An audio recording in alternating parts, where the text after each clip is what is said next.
So, thank you for your attendance this morning and welcome to this meeting of the Black Isle and East Ross Area Committee. Please note this meeting will be recorded and it will be thereafter archived for public access via the Highland Council's YouTube channel. So good morning everyone, hope you're all very well.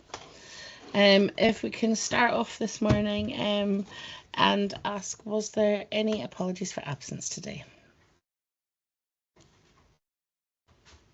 So we have one apology for absence from Councillor Loudon. Thank you so much. And if we go on to item number 2, that was the declarations of interest or transparency statements from anybody. Councillor Edmondson. I'd like to just make a transparency statement for agenda item 4. There's various references in that agenda to item to digital connectivity. I am a director of Ardros Online, a community interest company that helped with provision of broadband in the local area. I've applied the objective test and I don't feel I have to make a declaration of interest on the matter. Thank you so much. Is that everybody? Yes. Oh, fabulous. Okay. If we can move on then. We have got the Fire and Rescue Services Area Performance Report, and Jamie Thrower's here to speak to us about the report. So if I can hand over to yourself, Jamie. Yeah, thank you, Chair, and good morning, everyone. It's actually my colleague, Station Commander David Cowie, that's going to present. He wrote in and is going to present the report this morning. I'm just here in support and then for a further agenda item later on. Thank you. Oh, sorry about that. Sorry, David, if I can give you the floor then. Hello, my name's Dave Cowie. I'm the new station commander up in Invergordon. So yeah, I'll be delivering the report so far for today. Okay, so there is, as you can see, it's a new style of report we've got here, and we're hoping it makes it easier to understand and see the facts and figures in front of you, but we'll run through them anyway. So as far as just some kind of information for the background of it, which has been added, the current Home Fire Safety Framework, which is moved forward and has been implemented for this new system, is still causing what shall we say, slow uptake in the referral process, which we're working towards. PDRs are routinely carried out, which is post-domestic incident reviews after fires within properties, and they will carry on in the immediate neighbourhood and with the house of that area. Unwanted fire alarm signals and UFAS, the policy has been in place now for a year or so now, and is to reduce the amount of unwanted fire calls.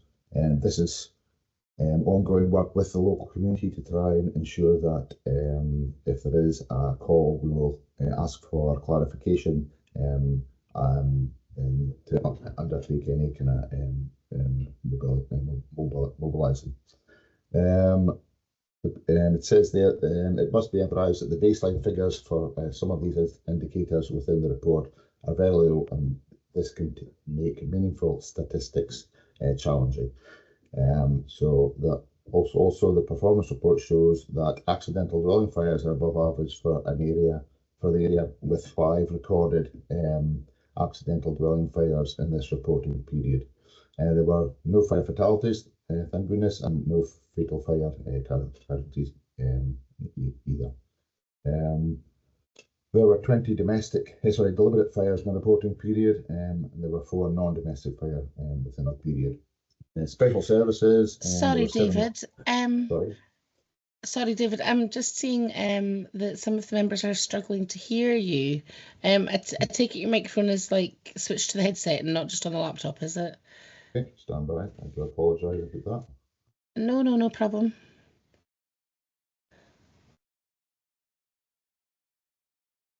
Was that better? Can you hear me now? I don't know. You might have to just Try speak that. a wee bit louder. Is that better? Perfect. Yes, much better. Thank you. So Yeah. I do apologise, people. Technical technical things and me aren't really great bed buddies. So I don't know if you heard what I had said already, and I don't know if you want me to start again or continue from where I left off. I had heard it, but I know that some members were struggling. I think we're still quite soon into the report, so if you're maybe just wanting to continue from where we were, I'm sure we've all read the report as well. So yeah, fair enough. As it says there, special services, there were 7 road traffic collisions reported during this period and 2 non-fatal casualties from there. As mentioned before, the UFAS incident procedure following our public consultation, during the reported period, there was 22 unwanted fire alarm signals. This remains lower than 2023, but I think it's up slightly on the half. There's a total of 74 home fire safety visits carried out during this period across the area. So if we go back to the new report, so hopefully you'll get a better understanding visually as far as the report is concerned. The summary, as you can see there, is there's 136 responses in total. 42 of them were fires, 33 were non-fire incidents, which accounts for road traffic collisions. False alarms, 59, and unwanted fire alarm calls, which we spoke about, is 24. The people rescued by firefighters 9, and people receiving first aid or hospital treatment was 0, including fire fatalities. People receiving first aid or hospital treatment was 9 from the total, and as you can see there was 76 home fire safety visits and 8 station audits. The incident types gives you an idea of the types of incidents we're attending, from false alarms down to humanitarian aid, which is helping the ambulance service to remove people from buildings and such like. It says the aim is to provide at a glance our direction of travel towards during the current reporting year.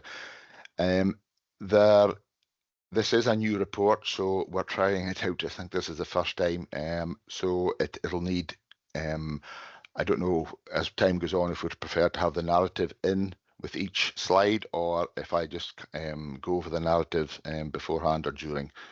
So it's something to look at in the future. thank you so much, David. Yep. I was going to say, I actually love the new style of the report. I love the visualization of the graphs and the charts. I do think it makes the data much more presentable and easier to understand. Before I open up to members for their questions, I had a couple of slight questions myself, and one thing that I want to say, I was delighted to see that the number of firefighters did include 8 women, and I think that says a lot about the service in the Highlands, that it's obviously becoming a more attractive prospect for women to take part in, so I think that's worth congratulating you all on. The other thing I want to say was I had noticed the increase on this time last year in the decrease in the number of fire safety visits across the area, and I was just wondering if you is that like a staff shortage issue, because obviously it has sort of dropped off quite a bit. So the home, sorry to interrupt. The home fire safety visits have decreased. Yes, we have noticed that. The new implementation of the referral process, which is been on the go for 6 months now, maybe not quite. Since the beginning of the year. The issue we're having is for people signing up, so we're getting less referrals from our partners. That's ongoing work we're doing with our partners to get them signed up, to ensure that we're not missing anybody out, and we're kind of engaging with all the communities within our area, and that's a teething problem, and that's a teething problem that will be fixed come time. It just seems to be taking longer than we anticipated. And my personal last question is probably not really reflected in the report, but it was just to get your take on obviously the dry period of weather that we've had, and obviously wildfires, and just really because just out of my own interest, I was wondering about what were the normal, usual sources of ignition when it comes to wildfires. Is it people or is it nature? People, generally. And we are finding that, and we're engaging with the community and putting out messages out there as much as possible to say, look, don't light barbecues, don't have fires, and just this last few days we've been attending bonfire or little fires that have kind of been left by people, and they've walked away, and it's got bigger and not out of hand, but we've had to deal with it. So we do try and put the message out there during these dry periods. There is an extreme period. I think it might have ended this morning or tomorrow, I think it is. There's an extreme period a couple of weeks ago, and that was when the big fires over on the west coast were happening. Now these periods come around. There's a lot of old growth that is still there. It hasn't, the new growth hasn't grown through it, so it makes it a higher fire load. So it's a lot easier to set fire to our beautiful countryside. So yes, the short answer is people tend to start these fires, and we just try to engage with them as best as possible and say, look, put your sensible head on, please. Thank you so much.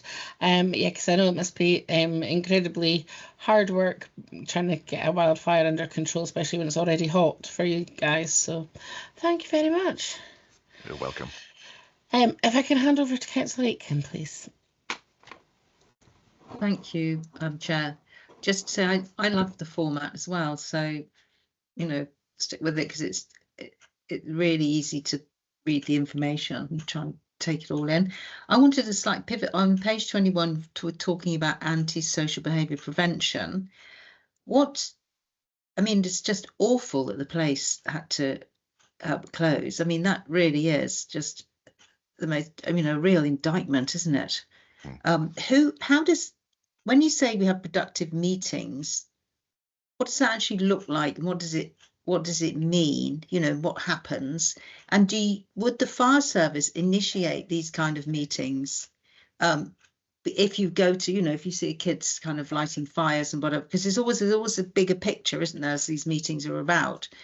Would you initiate those? For this particular meeting, whose idea was it to convene this meeting with all this terrible behaviour at the place? And is it just chance that these meetings get together, really? Because your main role is actually fighting fires. So, but obviously there's a community role too. But do you know what I mean? Yeah. How much of that is your job or not? And does it take a lot of time away from your core function? Yes, okay. So first of all, it was convened at the request of Group Commander Jamie Thrower. There was a message came back from the lady that runs the place with this information regarding the antisocial behaviour. So the fire service initiated the meeting. Myself, I chaired it, and we had the education, as it says there, fire, police, education, Highland Council's youth support workers, and adult youth work and adult learning stakeholders, plus anybody that really had an interest. The meeting looked like the first one we've had. We met at the place, and we discussed what was happening within the area, and how it manifests itself through antisocial behaviour, setting fires, and other things going on in schools as well. And we're all of the same opinion that there needs to be something done. And I think, as you should probably know, prevention is better than cure. So if we can get ahead of the game, I think we're better off being there. So it was taken away that people would look at ways that they can support that within the group. The fire service, we can do educational talks and intervention through the schools, through the police as well, but also we've got other means of fire skills, it's called, so we can actually engage with the people, the children on a kind of practical level, and you've probably heard about the fire skills course as far as getting people involved with the practicalities of being a firefighter, sorry, within the service and the day-to-day running and activities we have to do. So the idea is that there will be meeting up again before the summer holidays. By that time, the all departments are going to have a way of going forward and how the best they can see that, and we'll do exactly the same thing with our interventions as well. So I hope that answers some of your questions. No, that's good for you for convening the meeting. I'd say taking that initiative, brilliant. If everybody takes responsibility, we'll get somewhere with it all, won't we? Thank you. Yes, yes. Thank you for that. If I can hand over now to Councillor Ross. Yeah, thanks for this report. It's very detailed. Just 2 or 3 questions. When it's domestic fires, are you finding that is lithium batteries coming into it? You know, like when people are charging up, whether it's scooters or phones and things, are you finding an increase in that? Also, it would be interesting to know if you're still going into schools. I know that last year you went into the schools quite a bit, and that was really very productive. Do you intend to carry on with that? And the third point I would like to make, and it's more an observation. Just the other day we learned that the biodigester got planning permission down here with us. Would the fire service look at possibly upgrading the fire station here down in Ballantor, because that's going to be could be a major risk. So these are 3 points. Thank you. Okay, thank you. First of all, the batteries can do people who charge their batteries as far as and it's happened for a while now, phones, laptops. What we've found in the past is people tend to leave, especially younger people, tend to leave their laptops or their phones lying in their beds and plugged into charge. That kind of causes the heat to build up and can cause an issue as far as that's concerned. As far as actually fires starting from lithium batteries because they've been damaged is usually to do more with commercial waste, and we find that within a couple of big warehouses and domestic recycling places in Aberdeen and down south over the last couple of years. So that causes more damage there. But yes, we encourage people, if they are charging anything with a battery in it, that the implement itself is actually on a hard surface, so there's air gets round about it, access round about it, and if you are charging an e-bike, we try and get them to do it within an area that doesn't cause their egress from that property if there is an issue. But we are aware of it. And there was a recent one with the recycling centre in Allness as well. So, and we're working with the community still to deal with that and make things as safe as possible. We've got, as you know, there is places you can discard batteries in recycling places, but it's just getting people not to put it in their commercial waste, domestic waste, which makes it life easier for ourselves. As far as school visits are concerned, yes, we're carrying on doing that. We have found in the past that the curriculum is so busy that sometimes we do find it difficult to get in, but we make every effort to get into the schools to do the presentations, and we will continue to do that for the foreseeable future. It's a good way of getting through to, or getting involved with as many kids as possible in a short period. What I would suggest is that we try and keep it so that it is manageable sizes instead of actually doing like assemblies. So it involves us going into it. But they're CSAs based, community safety advocates based in Invergordon, and they carry on out these meetings within Allness and Invergordon as well as Fortrose and Cromarty areas as well. Thank you. So what was the other one again? Sorry. The other one's a big one. It's looking at the provision at Ballantour now that the planning has been given for the anaerobic biodigester, because it's just a retained unit at the moment in Ballantour. Yes.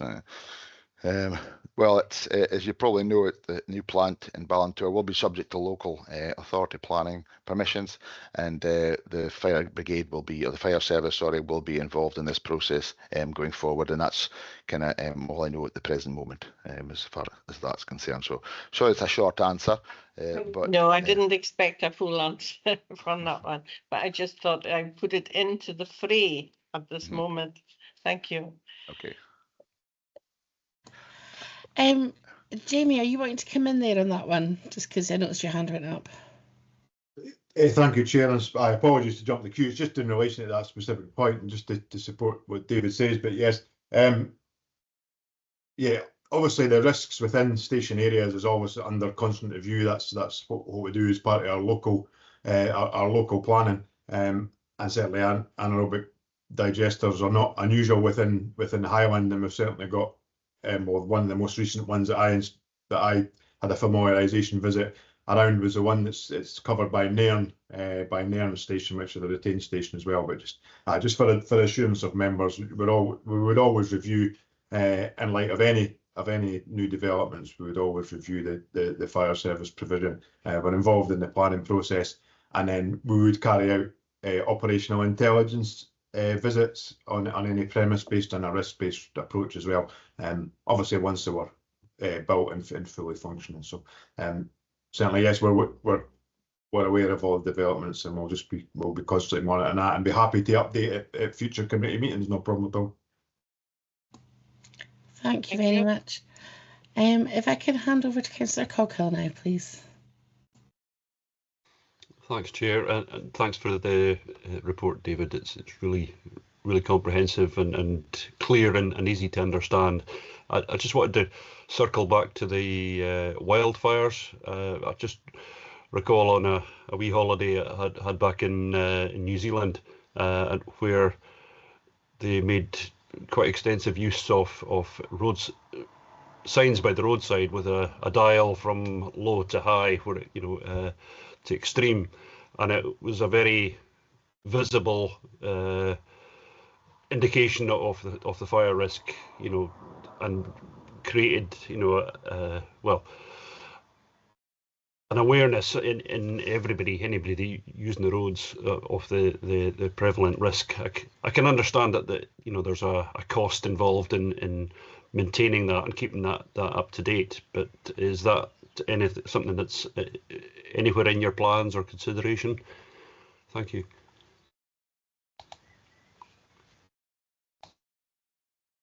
So it's funny. I've been across there as well, and noticed the signs when I was over. And yes, you're quite right in what they're saying. It gives you a very visual sign of what's actually happening. I think what we've been trying to do is through the use of social media is to try and cover as many people as possible and in a short time. And I think at the present moment there's nothing else there's nothing in the pipeline that I know of. I mean, our local senior officers, he chairs the Scottish Wildlife Wildfire Forum, and so he's ahead of he would know more than I would. As far as the cost base, as you know, money's tight everywhere. So if we can manage to involve as many people as possible to get that message across, we think that's maybe at the present moment a good use of service money. That might change going forward, and it's something I can easily bring up with the local senior officer, Michael Humphreys, going forward. Jamie, I'm assuming you're wanting back in on this one. Thank you. Just a quick addition on that. Yeah.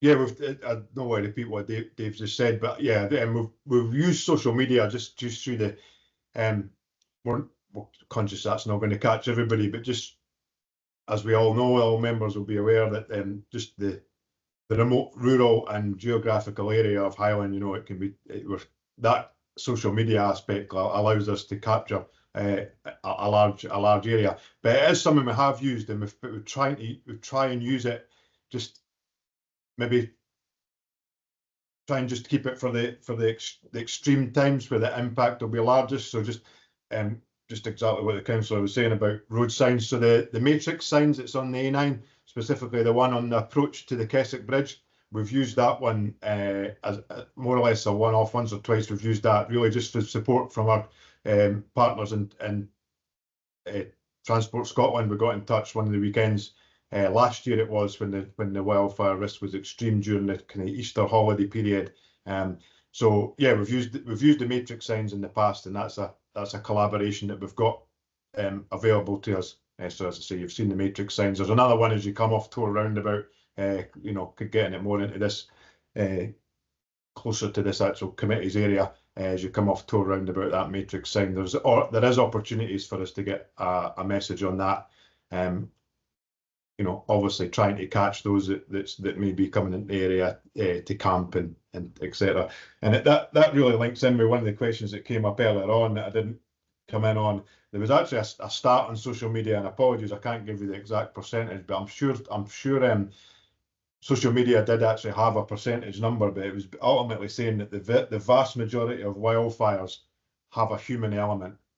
There is human element in that ignition of the wildfire, which can be a range of things from a naked flame or a barbecue, which is obviously fairly obvious human behaviour, or sometimes it can just be that discarding of litter, which then is what causes a fire via sunlight, etc. But it's a very small number of wildfires that we would find that the original ignition is from a completely natural cause in Scotland. It does happen, but it's the vast majority. There's a human element involved. So, as the councillors mentioned, getting that messaging out there by whatever means, and sometimes that's there's still learning, there's still opportunities that we've probably not fully explored or even thought of. So any suggestions are welcome, and as Dave says, that idea, what New Zealand do, that's already getting spoken about in the Scottish Wildfire Forum, but we can certainly add that into the mix, because it's my line manager that chairs that Scottish Wildfire Forum. Thank you. Thank you for that. I think that was a really fascinating question, and I think the idea of using existing infrastructure to get a message out is incredibly sensible. If I can hand over to Councillor Edmonston. Thank you, Chair, and thank you, David, for the report. I've just got a couple of questions, very small questions. When you collect data on vehicle fire, do you distinguish between ICE and EV? And the other thing is, I'm not quite clear what role the fire service has in the planning process for BESS at the moment, if any. I know that they're not statutory consultees, but do they have any involvement at all at the planning application stage? So yeah, first, the data for electric vehicles is yes. They will decipher between electric vehicles and ICE. So is that what the question was, wasn't it? It was to do with electric vehicles and. Yeah, it's just whether, because there's you say vehicle fires, but there's no indication on that data whether it's just entirely internal combustion engine or whether it's EV, or I wonder when you collect the data. Are you with me? Yes. So we do collect the data as the fire happens, because there's the note is taken of the car type. So to break down further, you would be able to tell if it was a internal combustion engine or electric vehicle. Correct. What was the second one? Sorry. Monday, isn't it? It was about the fire services involvement at planning in for battery energy storage plants. There's always a lot of concern about the fire risk from these things.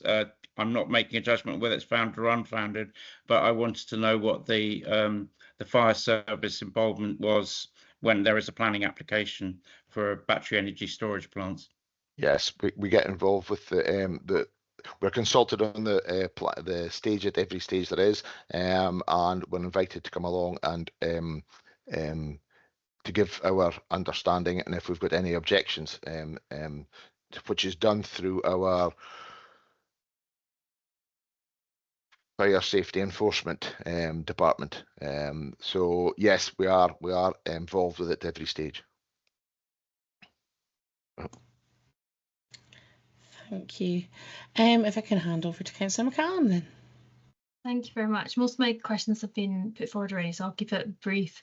I was just wondering if you were still actively recruiting in Fortrose, or whether you were sort of content with the numbers there.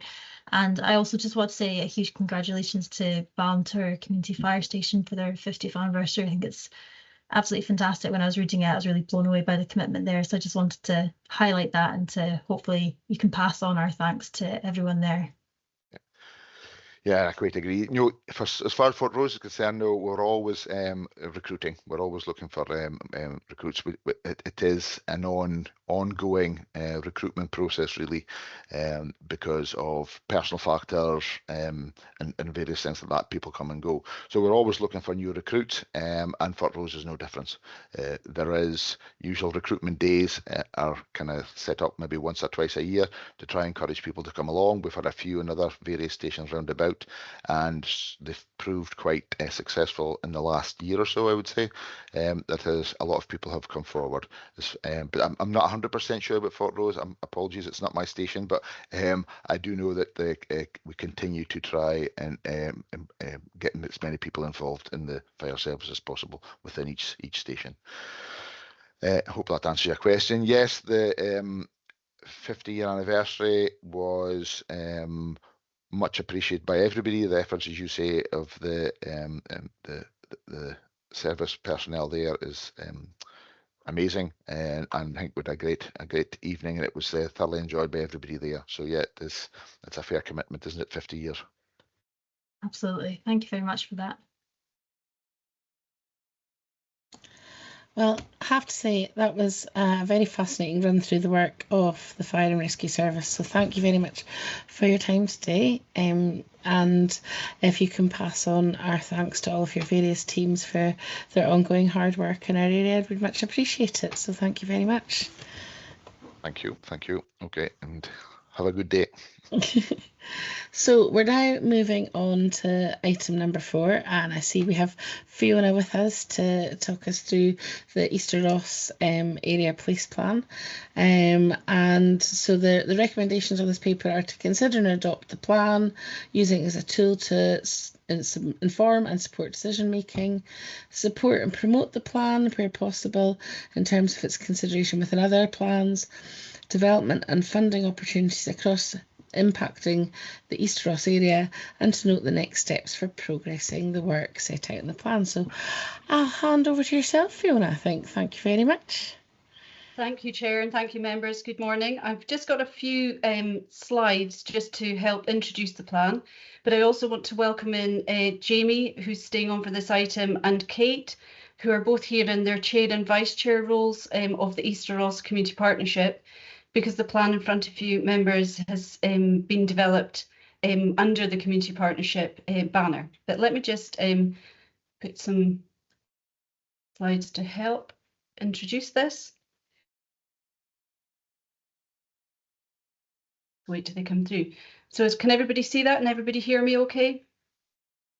Okay, great. So the next item on the agenda is the Easter Ross Area Place Plan, Our Place, Our Future, and that's set out in Appendix 2 of your report. The plan, as I say, was developed alongside the Easter Ross Community Partnership, and it aims to present and capture overarching themes and a set of priorities for Easter Ross as a whole. But just as a starting point, just want to set out kind of where this has come from in terms of a little bit of background, and that's set out in section 5 of your report. So this plan is part of Highland Council and Highland Community Planning Partnership Board's the place-based framework, which was agreed by both Council and the Board back in December 21. And as part of that framework, there was a commitment to develop an area place plan per committee geography. So just on that point first, members, you will know that back in August last year that we took the Black Isle plan to you, which acts as both an area and a local place plan. And that just reflects that when we started the work on the Black Isle plan and the Easter Ross plan, that there was the two separate committees. So members for Black Isle and Easter Ross, you have two area place plans to work with. But when you get into the detail of the Easter Ross plan, hopefully Black Isle members, that you can see that some of the priorities there that have been identified for Easter Ross are in line with what was identified for the Black Isle, particularly around community infrastructure and climate action, affordable homes and getting about. So there's a lot of similarities in terms of priorities. But getting back to the area place plan for Easter Ross, this was all about bringing partners together with communities to understand what the needs and aspirations were, and then in setting that out in the plan. So it's very much collaborative. The plan itself will help with decision making, target resources, to make sure that we are directing them towards needs and achieve greatest impact.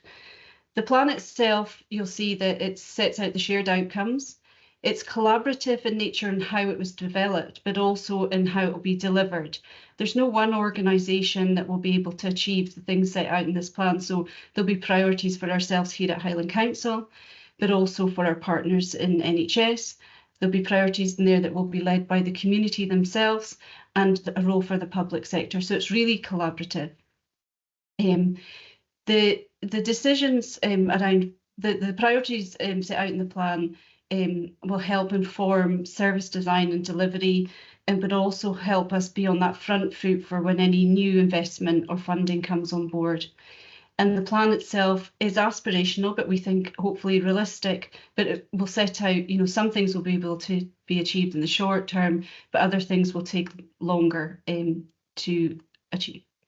So the plan, who might find the plan helpful and useful as a tool? So we hope that this plan, the community have been involved in shaping it, and we hope this plan is helpful for community councils and trusts. The council, our community planning partnership, has already started to use it in early sort of action planning there, but also for our local businesses and investors. I just want to touch on how the plan was developed. So section 6 in the report sets out in detail how the plan was developed.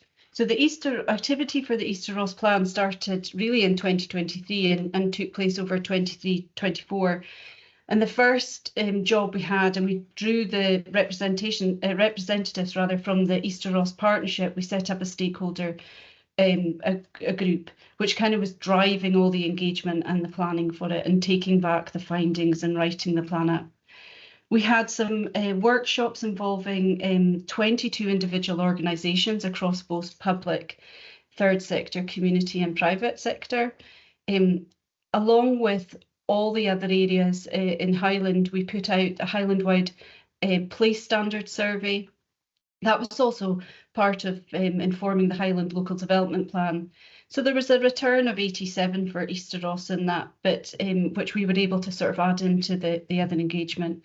We also made a concerted effort to reach out to, quieter voices, and through our partner organisations, we did 8 targeted focus groups. So an example of one of those was we worked with Apex, and we did some work with children, young people and families affected by substance use. And we did some targeted work with young people. We also tapped into community events that were happening, and we had some pop-up stalls at Talking Town events and job fairs. And there was also an online workshop with community council. So we can always do more with our engagement, but we just wanted to set out that, this was involved a lot of people over that year period.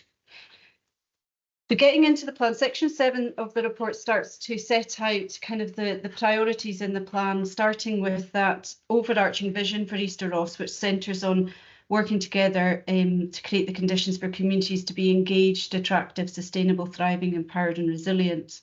And then we have set out the priorities under the themes of people, place and prosperity.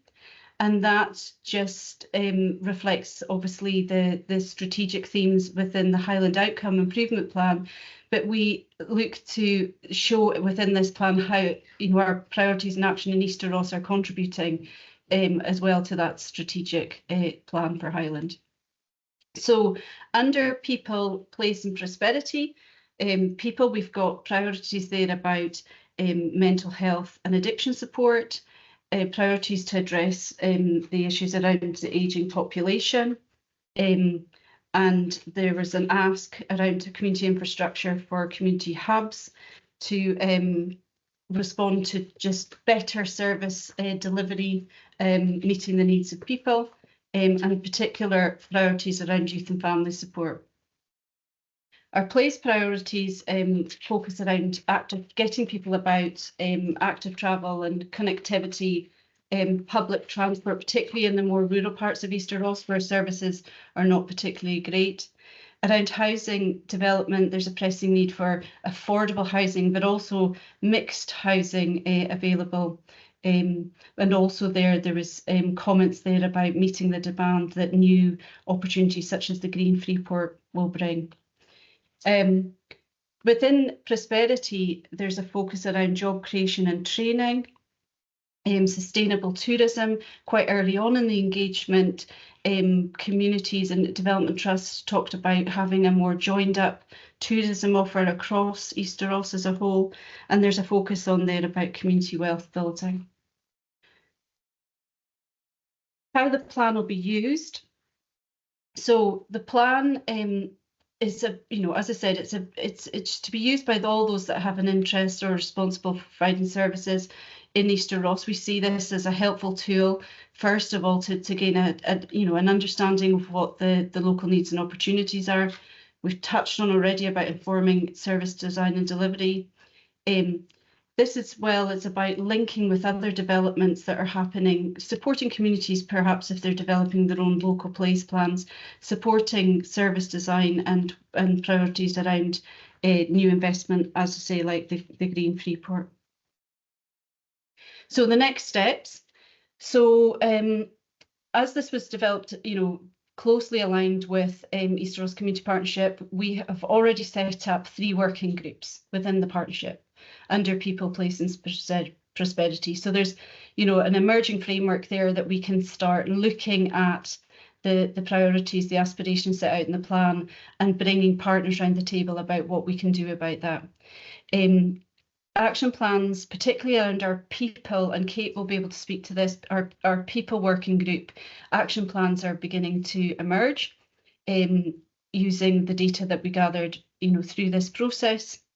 And we, just thinking about Highland Council as an individual organisation, we're starting to use the findings in the area place plans across Highland in our own Highland Council area service meetings and in business meetings. So there's a lot of opportunity there where we can just, start using the plan to start a conversation and start informing direction of travel.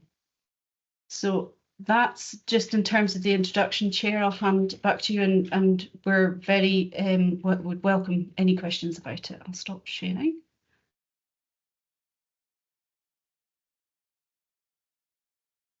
Thank you. Thank you so much for that, Fiona. You obviously are a very experienced hand with these place plans now. If I can hand over to Councillor Ross first. Thank you, Fiona. This is an amazing piece of work, a huge piece of work, and I know I was along at 1 or 2 of the different workshops. This is a piece of work where I can see local area plans benefiting from all this groundwork, because as I was reading through a lot of it, I could see how some of the comments certainly came from this part of the ward down here in the seaboard, and yet I knew it wasn't relating to Tane. So I can see how there's going to be local area plans, and what I'm really saying is that what the idea is now, that we use this material, all this information that has been gathered, which is fantastic, and we start making our own little local area plans, because I could see the Seaboard, Fern and Nig being one area local plan. Tane by itself is an area local plan. And then there's the other parts like Port Mahomet and Inver, and then there's Milton. So, you know, we have I know it's an awful lot of work, but would you be expecting, say, a group within these areas to pick up the mantle, and you could work with them and help them make that area plan for their area? I know that way back in 1999, we did an area plan here called the C2000. We followed it for 20 years, and it was really very beneficial to the area. A lot of good work was done. So I actually know the benefit of having an area local plan. All I can say at this point is thank you for all this work. It's fantastic. It's pages of real good, strong comments, and I can relate to most of the comments. I've heard them all on emails 101 times, so thank you very much, Fiona. But yes, is the next stage our own little local area plans. Thank you. Chair, would you like me to come in back in at this point? Yeah. So Yes. Thank you, Councillor Ross. Thank you for those words, and thanks for your involvement at those workshops, as you say. So there's a couple of things here. So we would really welcome anybody picking up this document and, you know, helping it start a conversation, recognise their own kind of needs within it, but also challenge if there's gaps, because we must recognise that, you know, that we went out to engagement over 23-24, but things can change. So, you know, and there is a route, you know, coming back through the community partnership, you know, for communities getting back in touch with us if there's gaps within it. In terms of communities coming forward to develop their own local place plan. So we know there's an opportunity there through National Planning Framework 4 and the updated guidance there about local place plans. And in the report, we touch on the difference between a local place plan and an area place plan. So any recognised community group, community council or development trust, for example, can come forward to develop a local place plan. And we've seen many across Highland, not so many in our own area in Easter Ross, taking up that opportunity of a local place plan. And really that's about setting out where the community would like to see development happen and how their land and their assets used. But what we found is many communities, and the Black Isle is an example of this, in the Black Isle plan, that it is a sort of hybrid of a local place plan, so it's setting out where they want to see land used and developed, but it's also a bit of a community action plan too. The key thing with a local place plan is communities would have to want and drive that themselves, because it's owned by the local community, and it's got that specific role about informing the Highland local development plan.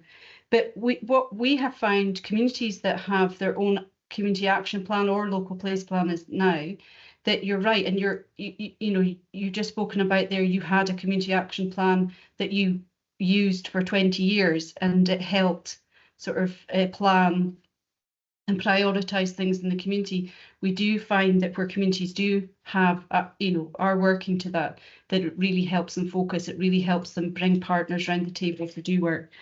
So in my community development role, we would be more than happy to go out and, start conversations with communities about this plan, the area plan, but also then if they wanted to take that further to develop their own local plans.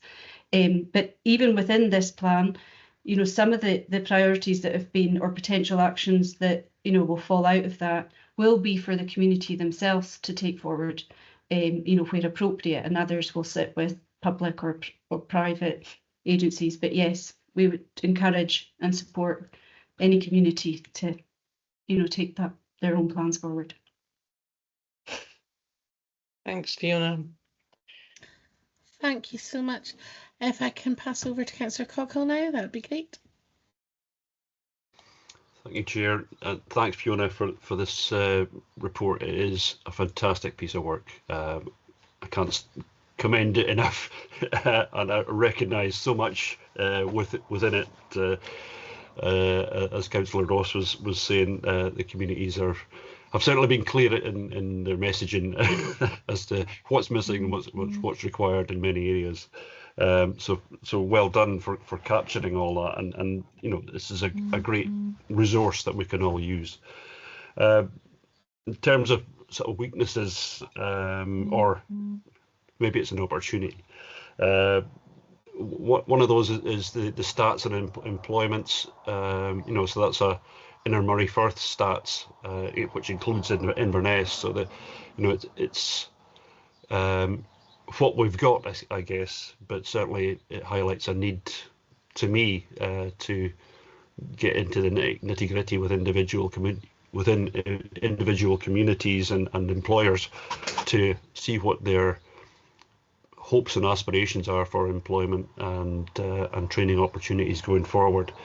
I'm not clear as to how to go and get that, because that's quite a lump of work in itself, but would provide the granular detail that I think this probably needs to take it forward.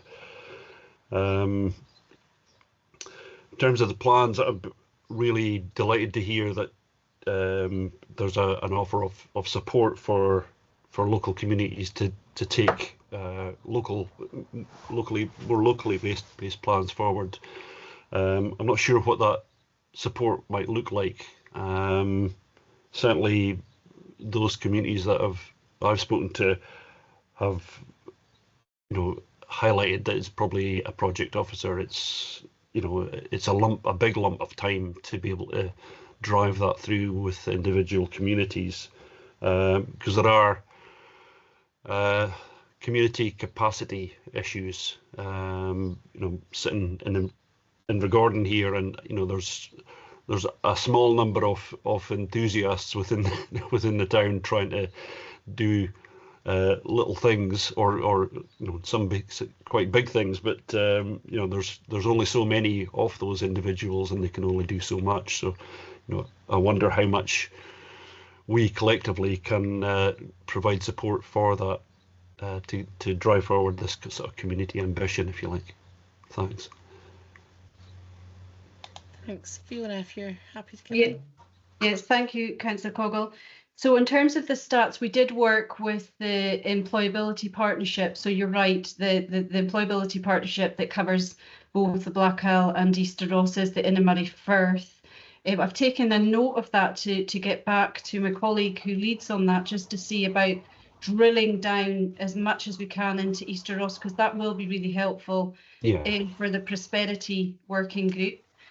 So I'll come back to you on that, but I've taken a note and action from that.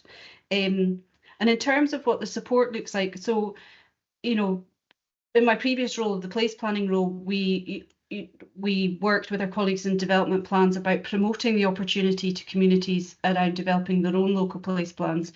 And in terms of the sort of hands-on support that we can provide from Highland Council on that, it is, you know, on the website around the local place plan page, there's really great resources, toolkits, templates, you know, to help people get started. And we've gone in and had, you know, met with community councils, taken them through the process, being on hand to come back for, you know, answering any questions. We haven't been in the communities with our sleeves rolled up and sort of facilitating it on a sort of regular basis, because unfortunately we don't have the resource. And also it's, you know, it takes away that sort of community lead on it. But we have, across those various communities that have been developing, there's been a mix in terms of some have already got development officers in place.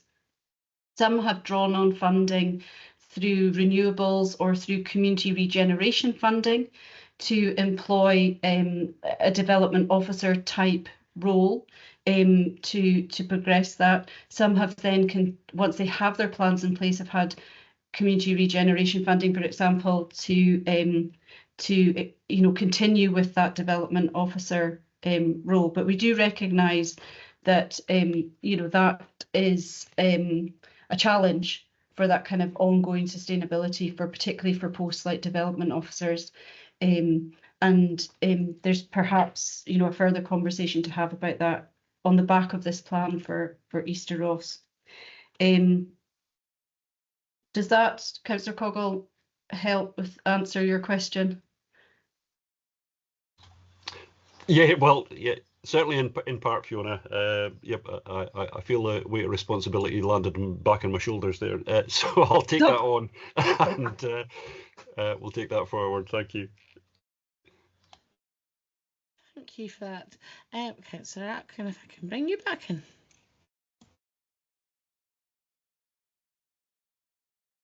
To be kind of a sly outsider reading this immense piece of work, so what everyone said, there's been such a lot that's gone into it.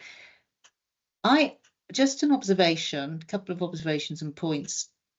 I mean, there's no mention or reference I could see in the 3 Ps to school-based attainment and improving school-based attainment and achievement, because for me that underpins all of them. And these opportunities from the Freeport are not going to come about unless that's, significantly raised, because that comes before the opportunities for jobs and training, kids being confident, etc., to take the opportunities that might be there. And this is true of all of them. And maybe it goes back to, it's very hard to, it's very hard to engage.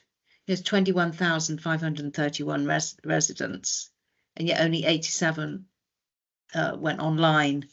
Do you know what I mean? It's really hard to get to kind of like normal people that are just going about their daily life, and this is the case with everything, isn't it? So I like the model of going through community planning partnership, because I think that's probably been quite really effective with this. But there's a lot of how people think and feel that just won't be captured in any of these ones, and I kind of don't know what we do about that. But it just is what it is. But it's worth mentioning. And on the Sinclair's point, the local, when you're going down further, I feel they have to come from the communities. These things, as Fiona said, it's got to be bottom up. And I have to say a bit of a shout out for Cromarty.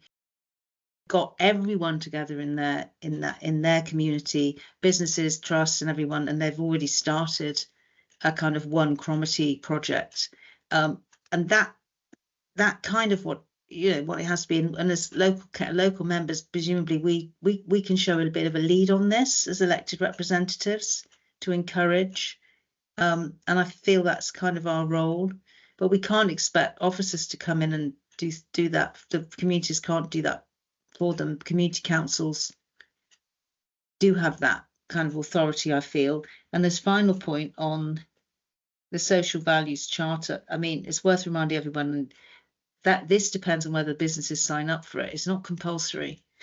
So there's a lot of store being placed on something that we're hoping will happen, and we'll certainly want it to happen. But it depends if people sign up. But this is really exciting. This is really exciting for the Easter Ross. I think it's great. Thank you, Councillor Atkin. Can I just take some points in reverse, because I'd like to bring Kate in, if that's okay, just to talk a bit about what's happening in the people working group and how there's opportunity there, particularly around attainment and achievement, and involving wider partners that are coming on, and also the work of the whole family wellbeing that's linked to that. But just starting with the social value charter, you're right, there needs to be a bit of work done now to make that a reality. But there's an opportunity with the new community support officers that are linked to that work in particular, who'll be, you know, that bit of extra resource there, that they'll be out working across communities and developers and you know, and businesses. So there's an opportunity there, and I'm afraid that's as much as I know about that, because it's just, you know, part of the team, but it's a developing picture. But we know that there's been recruitment for those posts. And just Kate, can I bring you in just to talk about kind of, because the people working group's the most developed, isn't it? Yeah, so part of the people working group will look at the youth workers are part of that group, and Planet Youth, which is at the moment only in Tain Academy, but I've just saw their latest press release, which says they're going into Invergordon and Allness, which is really great. So that really is they collect a lot of data about what the children are worried about, what and I think probably haven't, to be honest.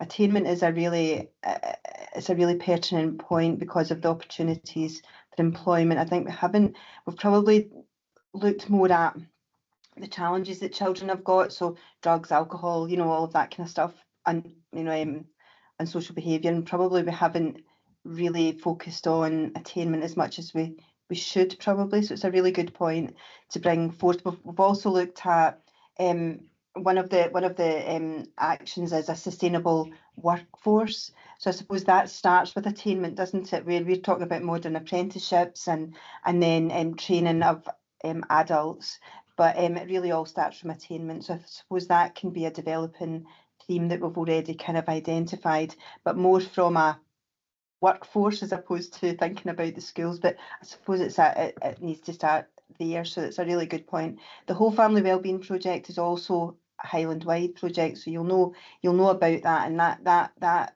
is will have some really key actions from that programme to support children and families. So that will be part of it. But at the moment we're just developing our actions. But it's a really good point to bring up, and I think that we will really focus on that at our next subgroup as well. Is there anything else, Fiona? Sorry, was that just about that? Yeah. No, but probably just it's worth noting that the working groups allows us to bring in additional partners across community or, you know, education or you know, and so as the action plans are developed on the back of this, you know, there's an opportunity there to, you know, to work with a whole range of folk on it.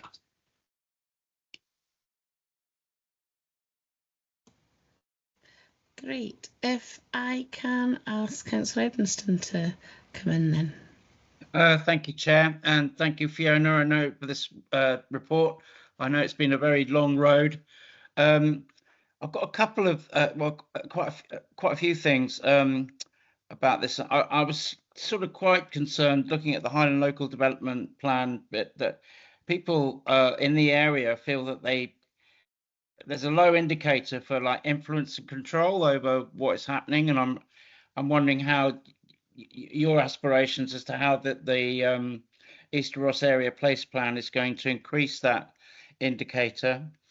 There is some talk about digital connectivity, and I think there's quite a lot of talk about people getting gigabit vouchers, very fast broadband, but there's no indication of actually how many people or households or businesses are affected by actually not having no fast broadband, which I think is more important. That if you've got no broadband or very limited access to very slow speeds, we should be looking at, you know, these people getting 50 meg and over.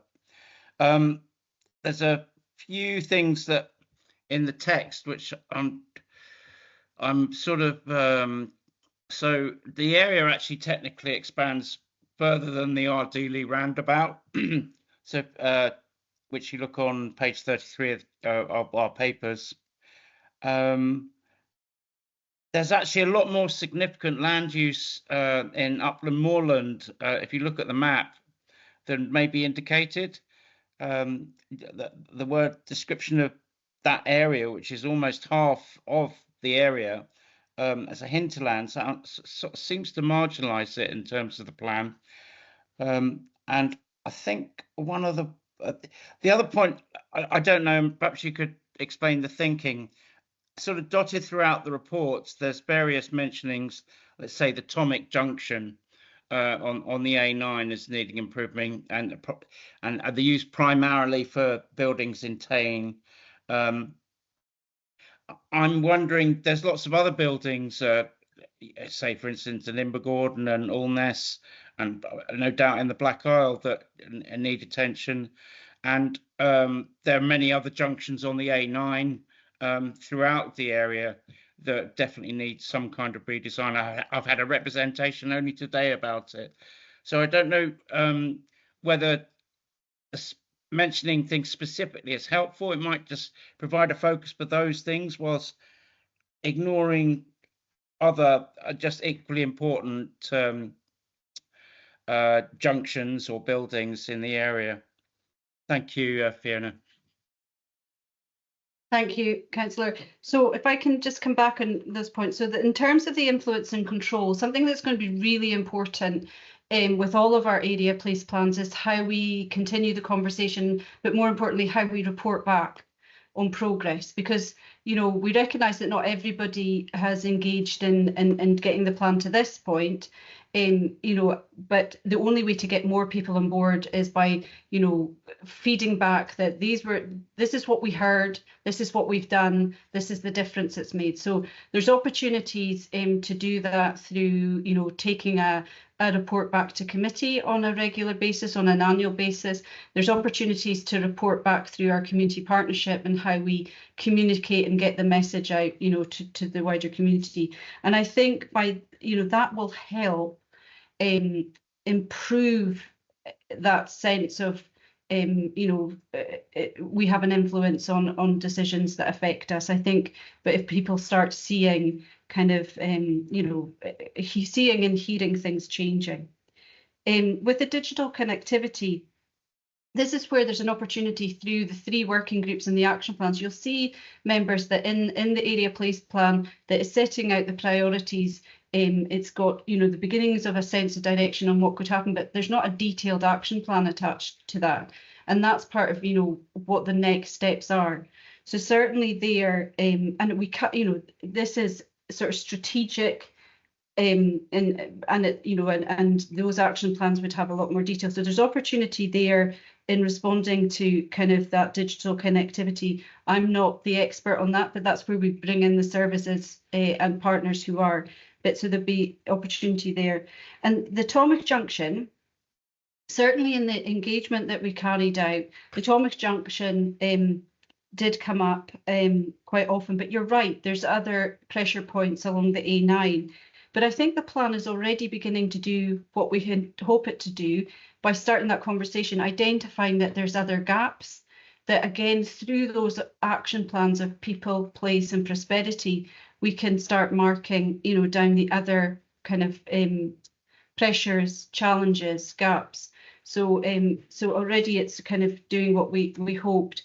And just with reference to the heritage buildings in Tain, that was part of our desktop research that we looked at, because we didn't want to start with a blank sheet of paper. We didn't want to go out and ask people questions that they would get really frustrated with because they'd already told us the answers 10 times over. So we did a desktop research, and that some of that involved placemaking priorities that had come through the development plans, but also, and I'd have to come back to you, Councillor Edmondson, about the particular report, but there was a conservation review, and a lot had been done around Tain, around that, and I can definitely draw out that particular report. But you're right, there's other buildings across Easter Ross that would be, communities are strongly want to protect and looked after, and there's a bit of work needing done and so some of those buildings. So again, those could feature in the place action plan when that starts to get developed.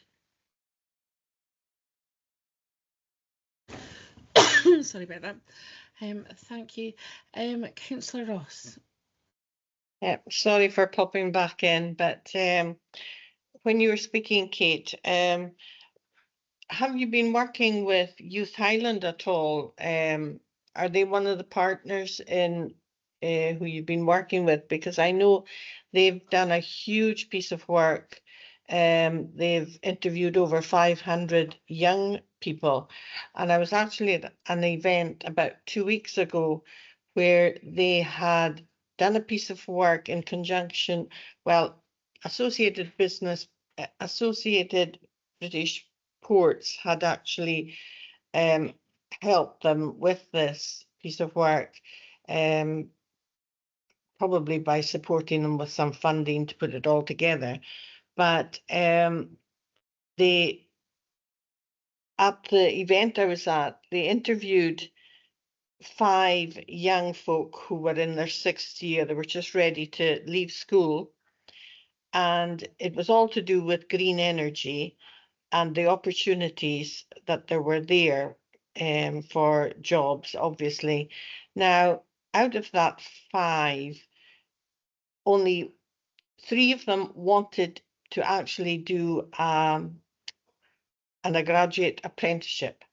They wanted to be able to work, learn and earn and not leave the Highlands.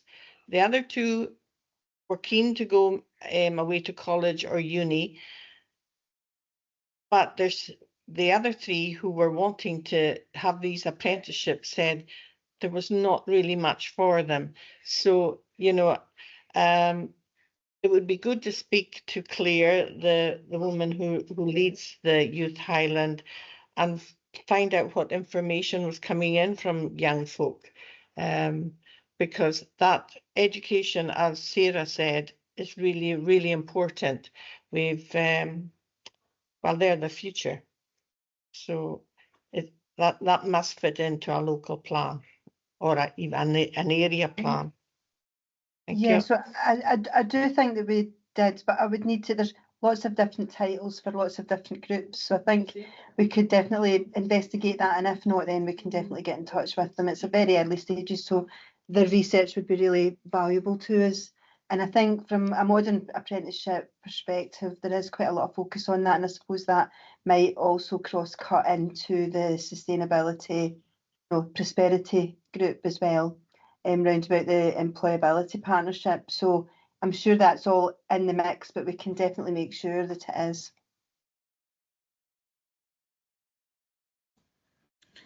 Thank She'll you so maybe much. send you the report. So I was going to say, thank you so much. Are we all happy to note and agree the recommendations in the report? Thank you very much. So thank you very much for joining us today, Fiona and Jamie and Kate. Your contributions have been most appreciated, so thank you very much. Thank you. Thanks very much. Bye. Okay, so we are now moving on to item number 5, which is the Bereavement Services Project. And I believe we've got Rachel and John with us today to talk to the report. So welcome, both of you. Hi. Good morning, members, and thanks for having us along. Yep, we're just here to give an update on the bereavement services projects within the area. We regularly attend the Communities in Place Committee and give an overview just of what's happening within the bereavement services. And at that committee, we agreed that we'd come to all the area committees annually just to give an update of all the projects ongoing in specific areas. In the report, the background there, within Black Isle and Easter Ross area, there's 31 burial grounds and 16 of these are operational. Appendix 1 gives an overview or gives all the current capacities plus the anticipated capacity in all the burial grounds within the area. The team monitor the layer sales on a weekly basis. So this means that we're able to review in any burial ground that's got less than 10 years anticipated capacity we'll look into. 6.3 in the report just gives a list of sort of the challenges we encounter when we're looking to either extend a burial ground or develop a new one. Within the area, in the last year, we've managed to extend Chapel Hill. An additional 86 layers have been created, which will give another 50 years capacity, and there's space there to do further expansion when required. And in Ross Keene, we also improved the drainage there last year. So within the area, 4 burial grounds are less than 10 years anticipated capacity, which is Alness, Port Mahon, McTarber, Ross Keene and Tor. So Alness, at present, negotiations are ongoing for possible to acquire land for a new cemetery, with all options are being reviewed. Port Mahomet, options for possible extension to the current cemetery is being assessed. Ross Keene, similar to Alness, negotiations are ongoing with land acquisition. And Tor, work to increase capacity within existing cemetery boundary will be getting undertaken later this year. So Bereavement Services will continue to engage with the members and give them an update on where we are. So that's pretty much it. So happy to take any questions. Thank you very much. I think this is a subject which, let's face it, we're all going to need at one point, aren't we? Unfortunately. I have a couple of wee questions for you first. The first one is about the description of layers itself, because obviously I do understand that a single cemetery plot may have more than one layer in it. So I take it, does this, when you're talking about layers, are you talking about individual layers per cemetery plot and then in a number of plots, or are you talking about each plot individually? Because, you know, I would understand that if there might be a cemetery plot that already has one layer filled, it may not be appropriate to go in the layer above. So I was just wondering about that. And the other question I had is that myself and Councillor Atkin were actually talking about green and more renewable types of funerals, whether that be sort of tree-based cemeteries, or even I've seen places that have composting of bodies, which takes place over 3 months. So interesting ways that maybe green and renewable and more environmentally friendly, are they part of the consideration? Thank you. I'll just quickly come in there. When we talk about layers, we are just talking about individual layers, not the actual capacity within an individual layer. Because, well, you can get up to two interments in a layer plus ashes caskets, but we're just talking them as individual layers. Regarding natural burial grounds, it's certainly something that is in discussions. We've not any firm plans at this stage, but certainly something that we would look into or investigate a bit in the future. I was going to say, I'm going to take these in the wrong order now. I'm going to say, if we go to Councillor Atkin next, just because I mentioned her in the previous conversation. I raised the issue of green burials the week I was elected, and that's 3 years ago. If we, you know, I'm also on the Climate Change Committee. I'm not, you know, I'm not evangelical, I'm just pragmatic and a practical person, but that has to be the direction of travel. What we're doing is not sustainable, and we have to be more than just thinking. We have to be planning for different ways of discharging our duties with cemeteries and burials. I mean, it is literally a no-brainer. So I don't know how that comes about, but I should certainly be taking it to a slightly higher level, to higher levels, because I know, John, thank you for all that, you know, because we're in touch quite a bit about things, and you're really, really helpful. Your team are great, really terrific. But in terms of the strategy going forward for the next 10 to 20 years, we cannot continue to do it the way we're doing it. We have to think of different ways of doing it. So that was just my point. It's not a criticism at all. It's just we need to really need to think ahead on this. And I think, you know, we've got climate change obligations and all of the net zero stuff we talk about all the time. And we can make changes, and doesn't seem to be happening at levels where it could easily happen. they're better solutions. You know, they're really, really lovely places where people can go. You better plant a tree, etc. So that's just my point. Anyway. Thank you. You want me just quickly, sorry, yeah. come in for just a comment, but thanks, Councillor Aiken, for the comments there. Agree, yep. One of the issue with the green burial grounds is, just as sort of touched on there, is the challenges that we face when developing a burial ground. So unfortunately, those challenges still are there, whether it's a green burial ground or just a traditional burial ground. But thanks for your comments anyway. If I can go over to Councillor Cockhill then. Thank you. Thank you, Chair.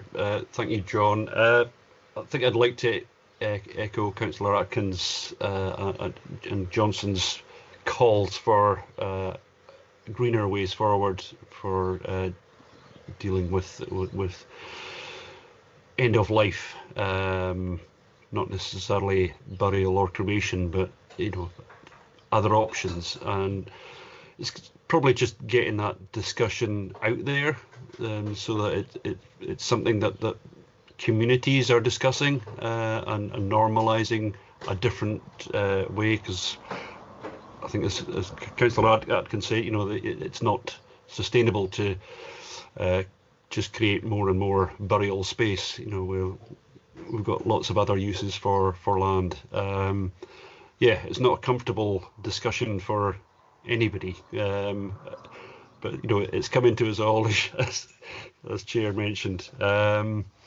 So thanks for raising those, the opportunity, and hopefully we can move forward with that in the future.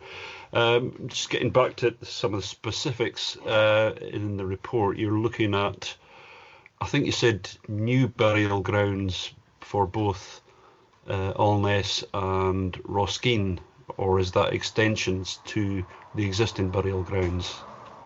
So I think that's quite sensitive for both. Thanks. Yeah. Thanks for the comments there, Councillor Cockhill, about, and certainly on the green burials, we'll take that forward. We'll take that up to senior management. Alness, we're looking at a new burial ground. We're just, as I said, land negotiations ongoing, and Roskeen will be extension of the present burial ground. Thank you so much for that. If I can go over to Councillor Ross, thank you. Well, I'm not burying people at the moment, so what I'm going to talk about is at Fairnaby, we have several of the stones have fallen, and they're being shored up at the moment. Now, I did try to go to CRF for funding to get these repaired and put back in place. However, it didn't quite fit in with the CRF. But I'm just wondering, is there a budget somewhere within Highland Council that we can get these stones put back up?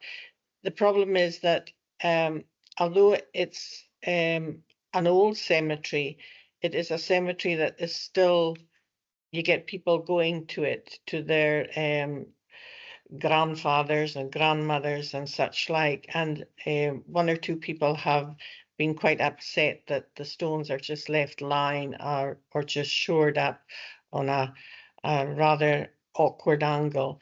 So I'm just putting that before you. Maybe it's not your department, but maybe you can help. Yep.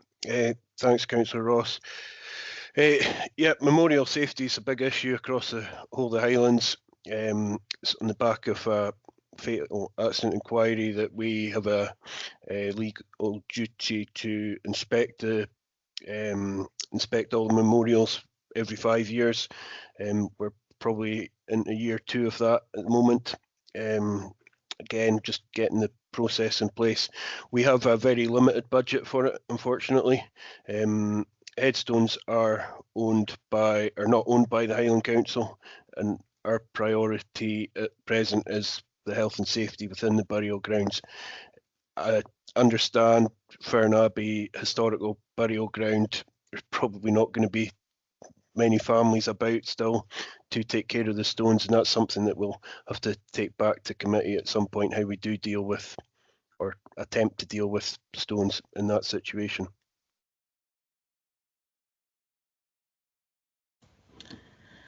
Thank you very much. I think this is a fascinating piece of work, and I think it's something that is very interesting in that it has an implication for every community. And obviously, I think we would all want to see our loved ones buried close by. Oh, sorry, Councillor Cockle, were you wanting to come back in? Thank you, and I apologise for taking a second bite. A couple of things re-entered my head while you were discussing it there. One was a very colloquial one for Roskeen Cemetery. There's the old carriage steps just outside the cemetery have been walloped by a lorry, and I wondered whether that could come into consideration for getting repaired. It's nobody drives a carriage these days, but I think they're a lot of affection for them, and other things have been repaired around about it, but not them. So if that could be considered, that would be great. I've also had recent correspondence, and I'm sure you'll have seen it, John, about whether or not we are still subject to some fairly antiquated legislation which requires that cemeteries are surrounded by a wall of a certain height, probably, I think it's said 6 or 8 feet in the very old legislation, which apparently has not been repealed. This relates in particular to a constituent close to Alness, who feels that their privacy is being compromised by low fences and around the cemeteries. Anyway, I thought I'd take the opportunity when I've got you there. Thank you. Yeah, just to come back quickly on them. Roskeen carriage steps, will speak to the local area team, see what can be done there, and we'll look into that. Regarding the legislation, not sure, in 2016 or prior to 2016, but the Burials and Cremation Act for Scotland 2016 came out, which is the main bit of legislation for burial grounds and cremation within Scotland, and that's what we work for. And there's no requirement to have 8-foot fences round burial grounds.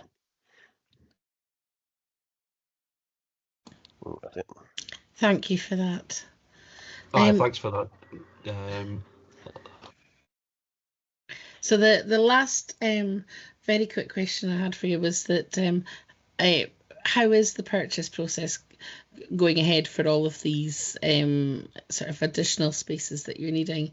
Because that was the one bit of the report I wasn't too sure on, if they were progressing as planned or if you're finding niggles and issues. Again, they're ongoing at present, probably the best that we could say at the moment. The minute we have anything confirmed, we can come back and let you know. But it's obviously we're just sort of in the middle of it, so can't really comment too much more at this stage. Fantastic. Well, listen, thank you both for your time today. Really appreciate it. And I think we have all noted the contents of the report, and wish you well with how that project continues. Thank you. Super, thank you. So we are now moving on to the housing management report, and I think we've got Aidan and Jake with us today. So if I can just hand over to you. Hi members, just myself, not Jake. what I can see now, just myself doing the report.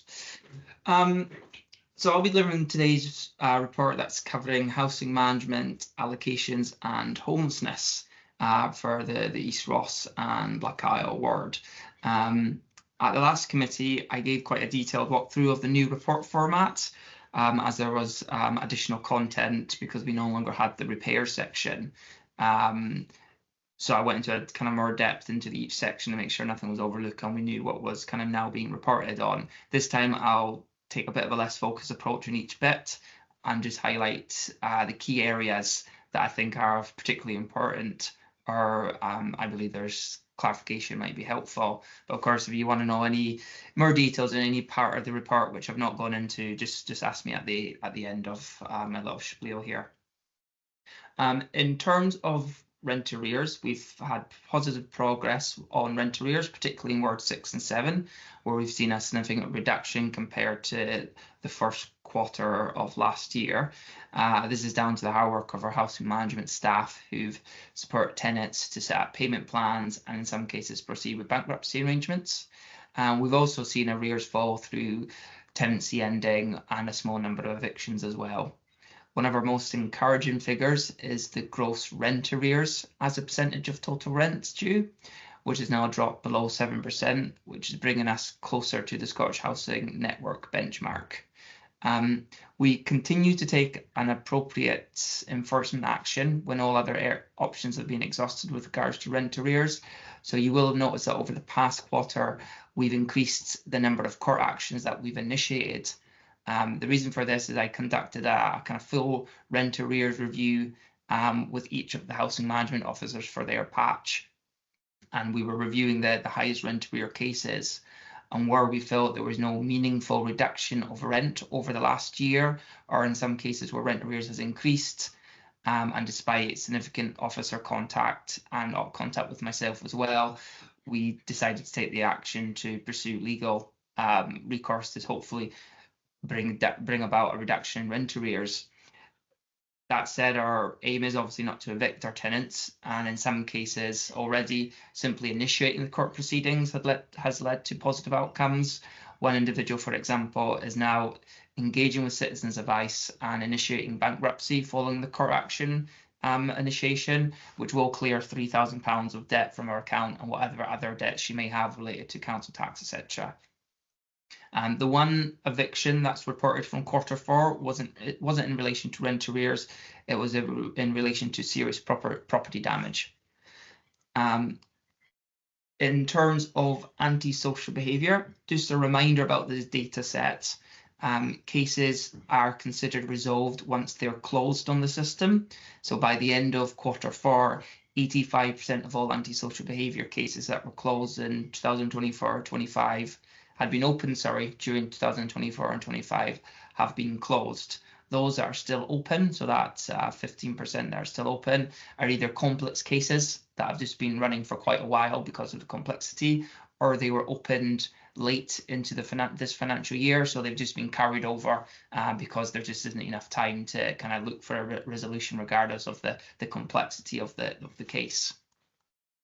In terms of homelessness and allocations, you'll see that homelessness presentations in Ross-Shire remain relatively stable. There's been a modest uptick trend in presentations since Q1 of 2023 and 2024, which would be expected given the broad housing pressures that we're seeing on the operational level and that you're hearing about in the media. But there's thankfully not been a major surge in homeless presentations. The demand in housing continues to be one-bedroom properties, especially within the homeless application population. And unfortunately, as you see, there's a limited supply of one-bedrooms within the East Ross and the Black Isle wards, and we've more availability, for example, in two-bed stock. So as a result, we do allocate two-bedroom properties to housing applicants who only have a one-bedroom need. Otherwise, this is to avoid them having an excessively long wait for suitable accommodation, especially if they're homeless, where it could extend their homelessness time by a very long time if we weren't allocating them two bedrooms where it's appropriate to do so. So that's the kind of rundown of, I think, the most potent parts of the report. But if you have any questions about what I've said or other parts of the report that I haven't detailed, please ask. Thank you for that, Aidan. I think it's an incredibly comprehensive report and actually quite interesting reading when you drill down into the figures. I have just a couple of quick questions before I open up to other members. One was in terms of when our tenants have rent arrears, how accessible are they made aware of the welfare support team and citizens' advice as ways to perhaps maximise their income and make it easier for them to pay their rent and their debts? And the other one was about the antisocial behaviour and the resolution times. And I saw that they can vary quite significantly.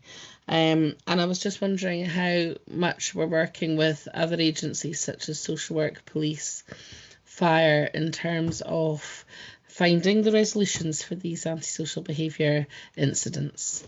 So thank you for that. So in terms of the welfare support team and citizens' advice, as part of our rent arrears process, we do offer both referrals into the welfare support team and into citizens' advice. If the conversation is going towards bankruptcy, especially when people get to higher levels of rent arrears, we heavily push citizens' advice, as they're the ones who can go through who can process a bankruptcy claim. So we will do the referrals there, and we'll put we'll then keep talking to the tenants and both citizens' advice to try and get things moved on really quickly for that, so they can kind of start afresh. But we do refer quite a lot into the welfare support teams to try to get them either to the standard welfare support or to the intensive support officers as well for the kind of higher cases or more complex cases that we come across.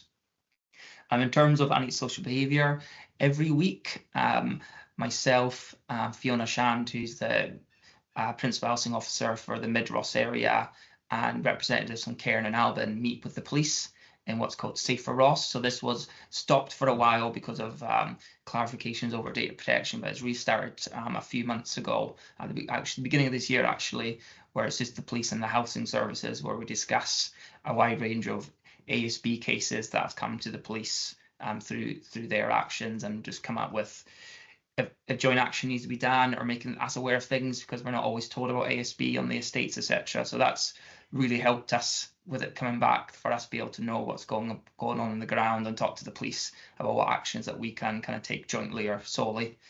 And we do, where required, we'll work with social work, because often a lot of folk may have children's social workers or adult social workers involved, and we kind of get them involved with it, or we try to refer them to social work to see if there's a duty to be put upon them with that. And we will contact fire if there's fire raising concerns, etc. as well. So we have a kind of a core group that we will reach out to if we think it's necessary. Fantastic, thank you. I think the idea of this Safer Ross group sounds brilliant. If we as councillors have a particular concern, can we ask for that to be raised at the group? Yeah, if you email me, and then I can put it to the police, and then they'll see what they have on their system, and then we can go from there. Fantastic, thank you so much for that. Okay, Councillor Edmonston, if I can bring you in. Yeah, thank you.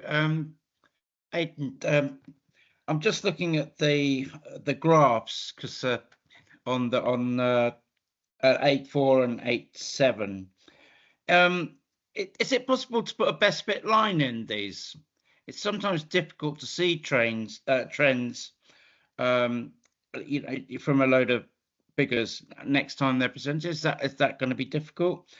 And I'm also just interested about the little note here in 8.5. It says they're seeing an increase in presentations following private landlords serving tenants notice to quit. Do we know the reasons? Do you collect any data? Is it because they're putting the accommodation over to, I don't know, short-term lets, holiday accommodation, or they're building some other project, or they're just bad tenants? Is there any data on, is there a trend about what's happening with the availability of private accommodation? In terms of why the notice is being served. I don't have that hand, but I can check to see if either we have it in housing or we have it regards to in some other place within the council. But I'll have a look for that to see if we can find out specifically what the date says and why they're being served. Is it a trend line, sir, you're asking to be added onto the report? Sometimes dots on a line can play tricks with actually the trend, if you see what I mean. Yeah, so if you have yeah. a best fit line going through what you're presenting, then you could see whether it's getting steeper or it's shallow or it's actually going down when you look at it rather than it's actually going up. It just adds clarity to the actual trends. That 8.4 looks as though it's increasing overall, but without a best fit line, it's very difficult to do that. Yeah, I'll ask. Yeah, I'll ask. I think it'll be probably Brian Cameron will kind of okay any kind of changes specifically for it, but I'll raise that to see if they want to put kind of best fit lines. They probably, if they do it in one, they'd probably do it in all of them, as we kind of try and keep good symmetry across all our area reports. But I'll raise that anyway, Councillor. Thank you. If I can bring in Councillor Collier next. Oh no, sorry, it's Councillor Atkin. I'm getting my numbers the wrong way around. Hi. Just to say, the reason there'd be more evictions or notices to quit is because the law changed, allowing landlords to evict, because it was banned, wasn't it, during the COVID? So that is, I would imagine, is the reason for the spike. I'm quite interested, Aidan, in relationship breakdown remaining predominant reason for homelessness presentations. Is this inter-family relationships, like a young person, everyone falls out, or is it marital and partners splitting up? Do we know that? That'd be quite interesting to know. And on the homeless, on the homelessness, I mean, this is what drives everybody mad. But it basically, you are bound so clearly by legislation, and you have to do what you have to do. And all of our lets, more than half, will be to homeless households. Do we have any idea how many of these are from outside Highland? Bear in mind that anyone from Scotland can turn up and say they're homeless, and we have to house them. Thank you. In terms of relationship breakdown, we trying to think back to how we record things based on how the Scottish Government wants us to report them. Potentially relationship breakdown, they just bundle that up into both, but I can double check that. But we do get a significant amount of our presentations are because of relationship breakdowns between couples or family breakdowns. And when it's family breakdowns, it tends to be younger folk that just falling out with their parents as they kind of enter into adulthood. And then relationship is kind of a wide range of ages at that point, but they tend to be the two biggest ones that we have, and they come from across all kind of 10 years and everything. In terms of homelessness from outside the area, East Ross itself doesn't get too many people coming from outside of Highland, but I know Inverness does get a number of people, what we call no local connection. But because of the change in the law, they have their connections in Scotland, so we can't refer them back to their Scottish local authority. So we would accept a full homeless duty, but East Ross doesn't get many of them. They tend. What I've always said is that places like East Ross are not end of the line. The end of the line is Inverness or Fort William or Wick. That's where trains and buses tend to end. So I think sometimes they attract people because they simply get off where the public transport terminates. But yeah, East Ross doesn't get many, and where people have a local connection to England, we generally if they meet the criteria, we will generally refer them back to their English local authority or accept the full duty if they meet the criteria that we have to do within the law. Can I just come back on that, just to let everybody know that when we've chatted about this, obviously I'm vice chair of the committee now, but a lot, and officers, even when that happens and someone has to be referred back to the English local authority, there's an enormous amount of work and staff time and hours going into the process for that to happen. And whilst that's happening, people still have to be housed. So, I mean, we're under such a huge amount of pressure with not enough housing. And your hands are tied. I mean, I know, you know, loads of complaints and people going, oh, it's terrible, why haven't we got a house? Yeah, your hands are tied, aren't they, by the processes and the legislation. So we have to be mindful of that when we're screaming at officers when people want houses. Thanks.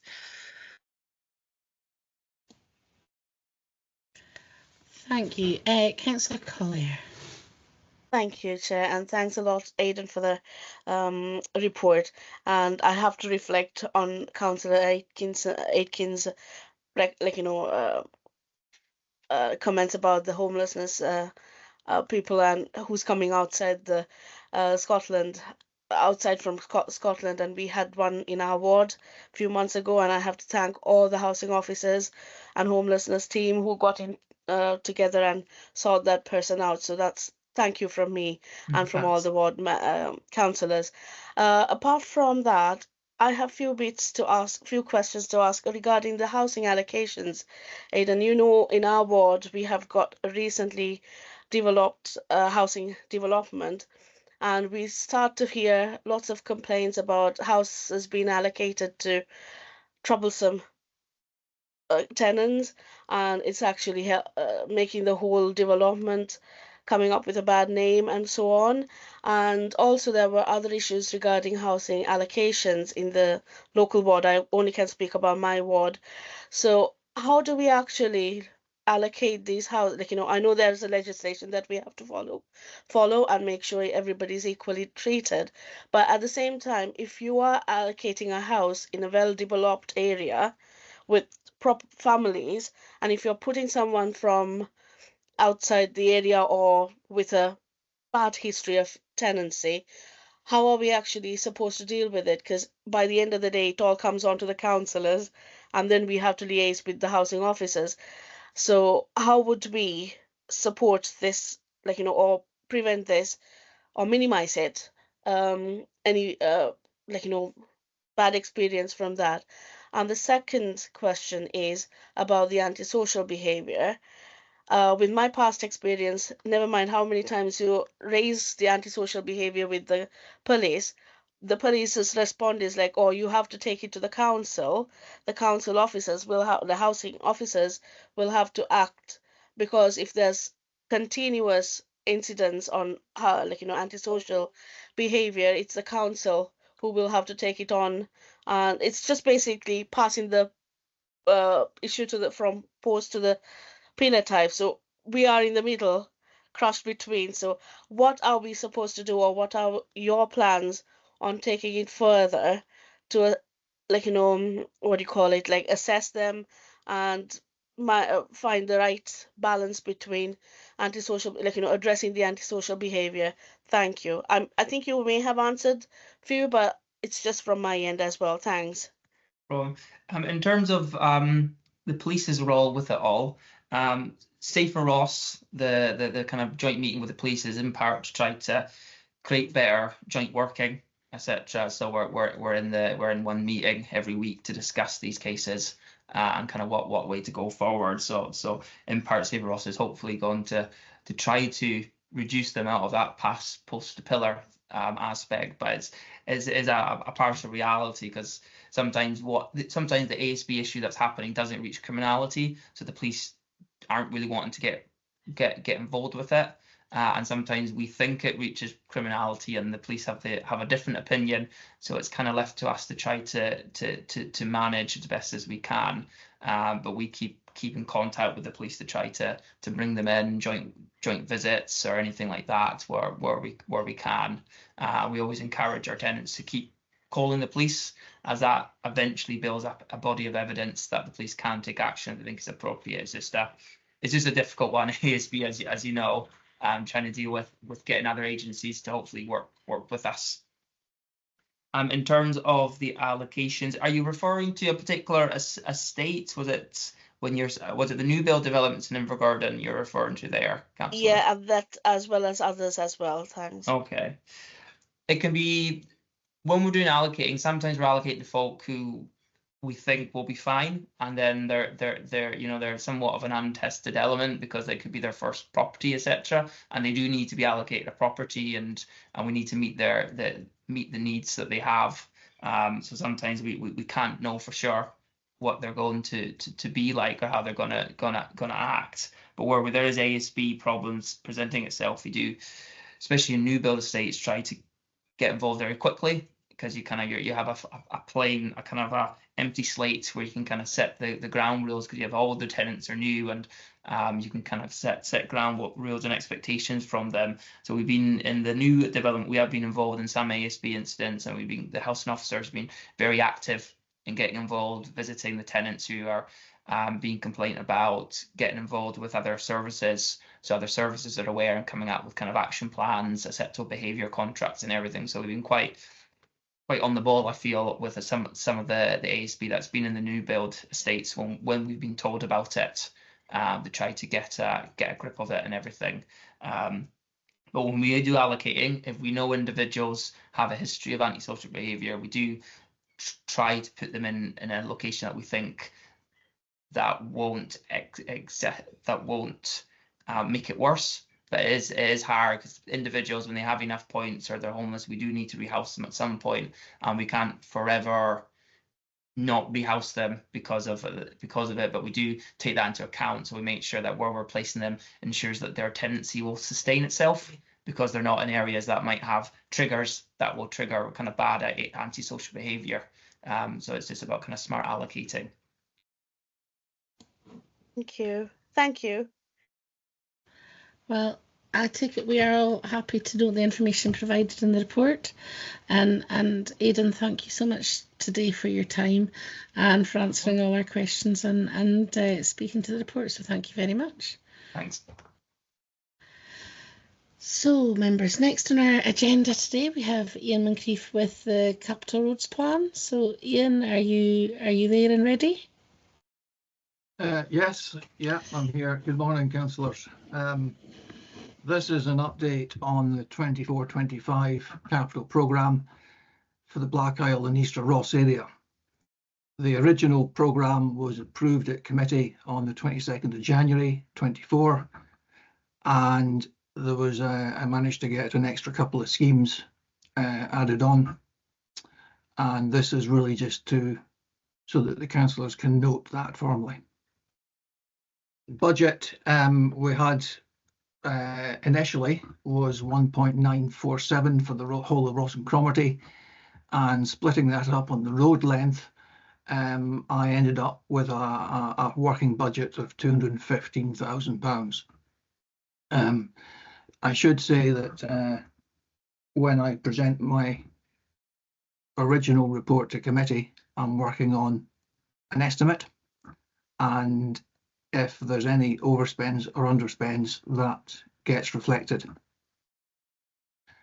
The scheme selection, we use safety inspections, input and feedback from the councillors through the ward business meetings, and also from the public. This was used to try to develop a programme which went to the January 24 committee, and typically I try to look at both works on strategic schemes where you get more vehicles per pound of investment, but also recognising that some roads are so far gone that we have to intervene because there's still people living up there, still communities. Typically, we have three options: overlay and inlay, patching and surface dressing. Sorry, four. Overlay is where we screed out typically a 40mm thick layer of tar on top of the road. It tends to be in rural areas. Inlay is where we're working in urban areas with curbs and other level constraints such as the air bricks to houses, etc. Patching, obviously, it's not just filling in a pothole. It's more of a strategic patching exercise we do. And surface dressing is where we spray an emulsion on the road and then chip it. Overlay and inlay add structural strength to the road. Surface dressing preserves what we already have.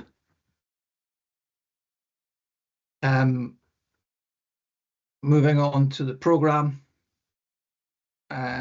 we had a problem with the surface dressing chips last year. They had to pass the 6mm sieve test, and a substantial percentage had failed that. We're talking 20 to 30% failure. So that could have affected the outcome of the surface dressing. I decided to pull the surface dressing element, and the quarry took the chips back and reimbursed us. That money was then put back into the overlays. So Glenglass Road, the bottom section, that was patched last year and it's ready for surface dressing this year. Scotsburn Road, similar. Fendham Junction, down to the Fendham Road in Tain, again, that's similar, patched but not surface rest. All these are on our current programme. Scotsburn Road, the bottom with Mans Queen Street, that was completed. Carsa Raddery Road, that was completed. Door to Belmaduffy and Udale Road were also completed. Drumsmittle, that was a surface dressing operation, so we patched it and it's ready for surface dressing this year. We had to defer the New Mills to Risolis section, and we're going to look at that again. We introduced 3 new schemes. The Firhill Baptist Church Road, that was an inlay which was completed. Castle Craig, we did an overlay section there, and the Fedden Hill cul-de-sac in Fortrose. Again, that was an inlay and that was completed. So we had 9 original schemes and 3 additional schemes.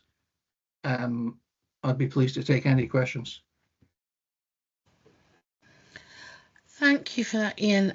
I've got a question regarding the budget. I was looking at the papers from our January meeting, and the budget figures in the papers for this meeting are quite significantly different, and I was wondering if you'd be able to explain the reason for that, because in the January papers at 6.2 it says the total capital budget for the former Easter Ross area committee, or the former Rossshire area committee, was 3.1 million, leaving a total capital allocation for Black Isle and Easter Ross of 1.933 million.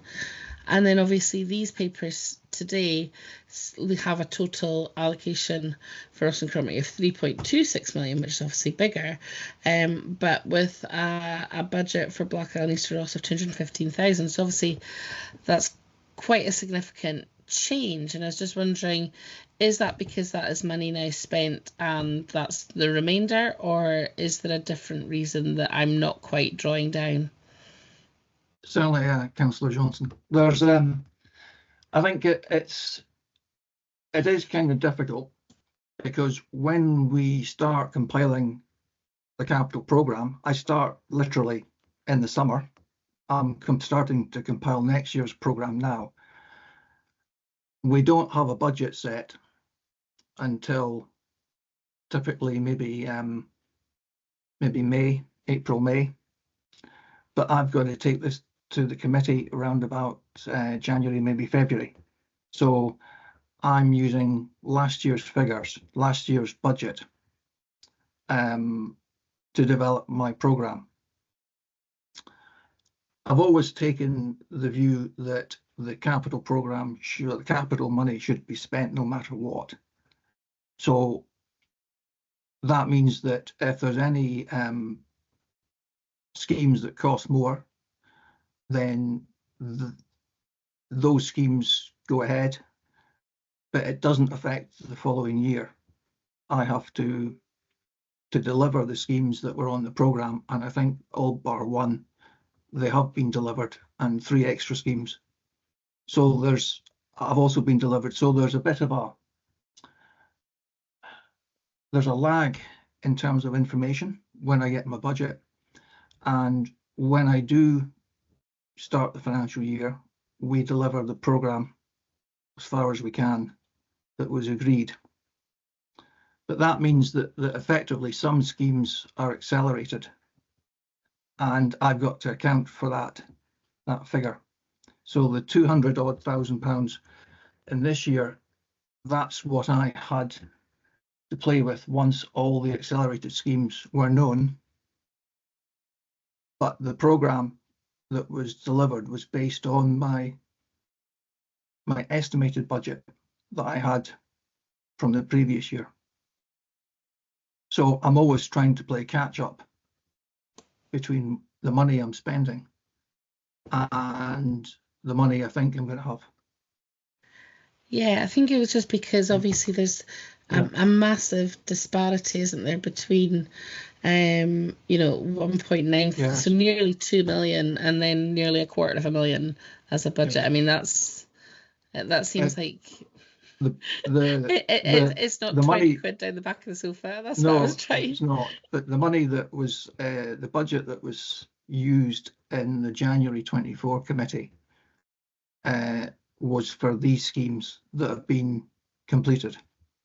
So every year I have the same issue, that when I come to do my update report in a year's time, it will show a very low budget figure.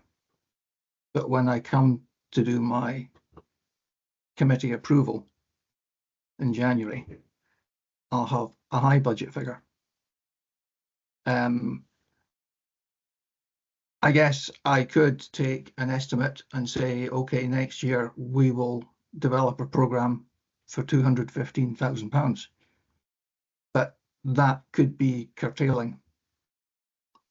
That would certainly be curtailing what I could deliver.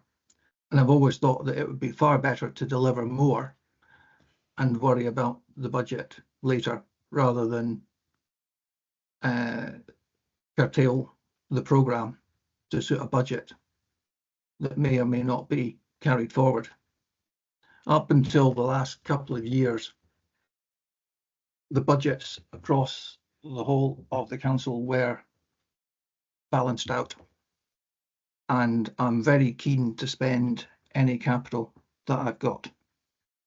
So if there is spare capital, it used to be any overspend used to be wiped out.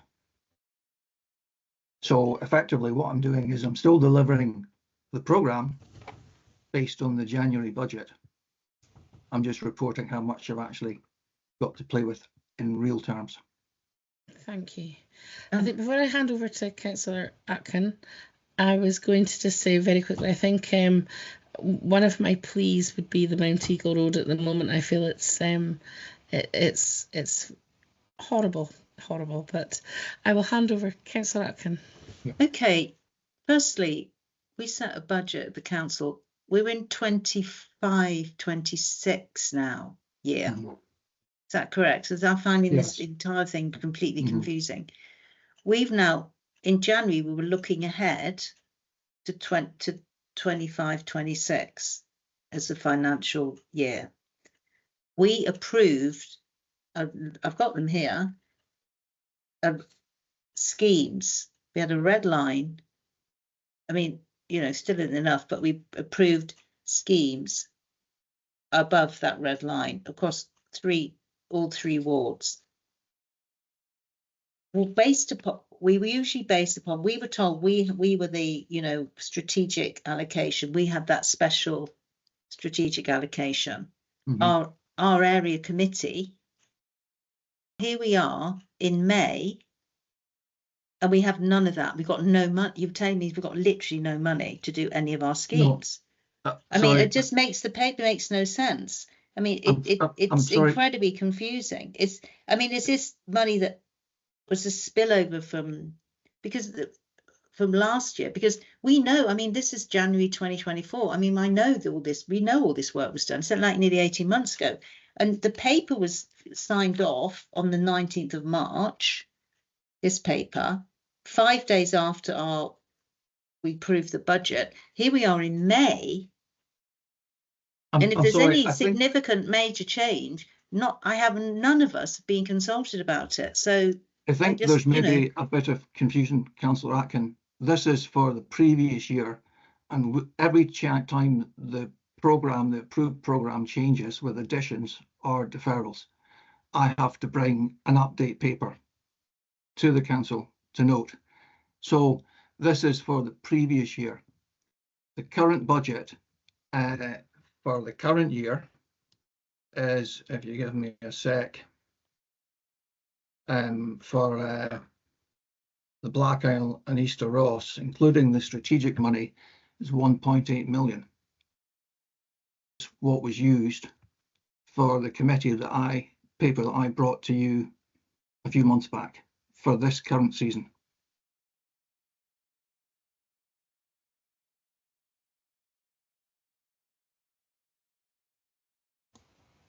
So the list stays as what we voted on January.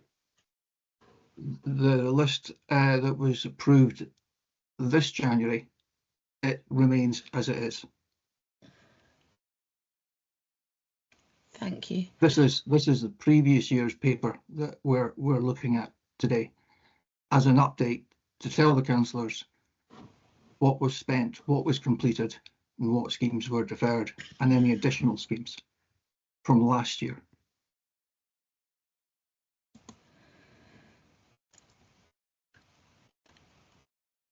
Are you content, Sarah, or will I go to Councillor Ross?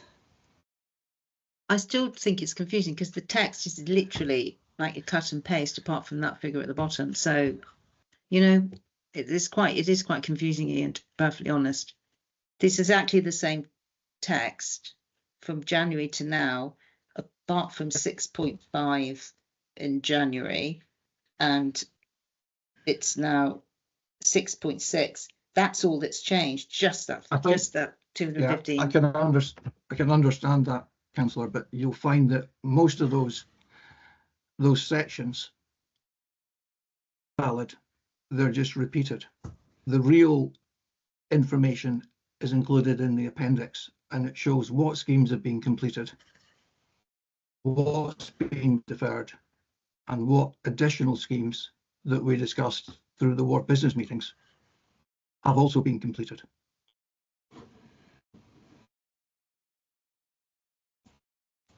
Okay, Councillor Ross, if I can bring you in. Yeah, well, I'm actually with Sarah on this. When you were talking through this, Ian, that I hadn't a clue what you were talking about.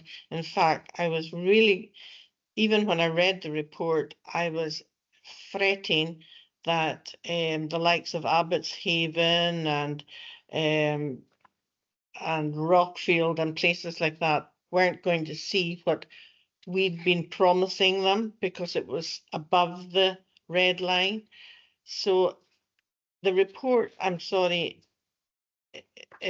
it's not very clear when you're reading it where we're at with what's happening on the roads.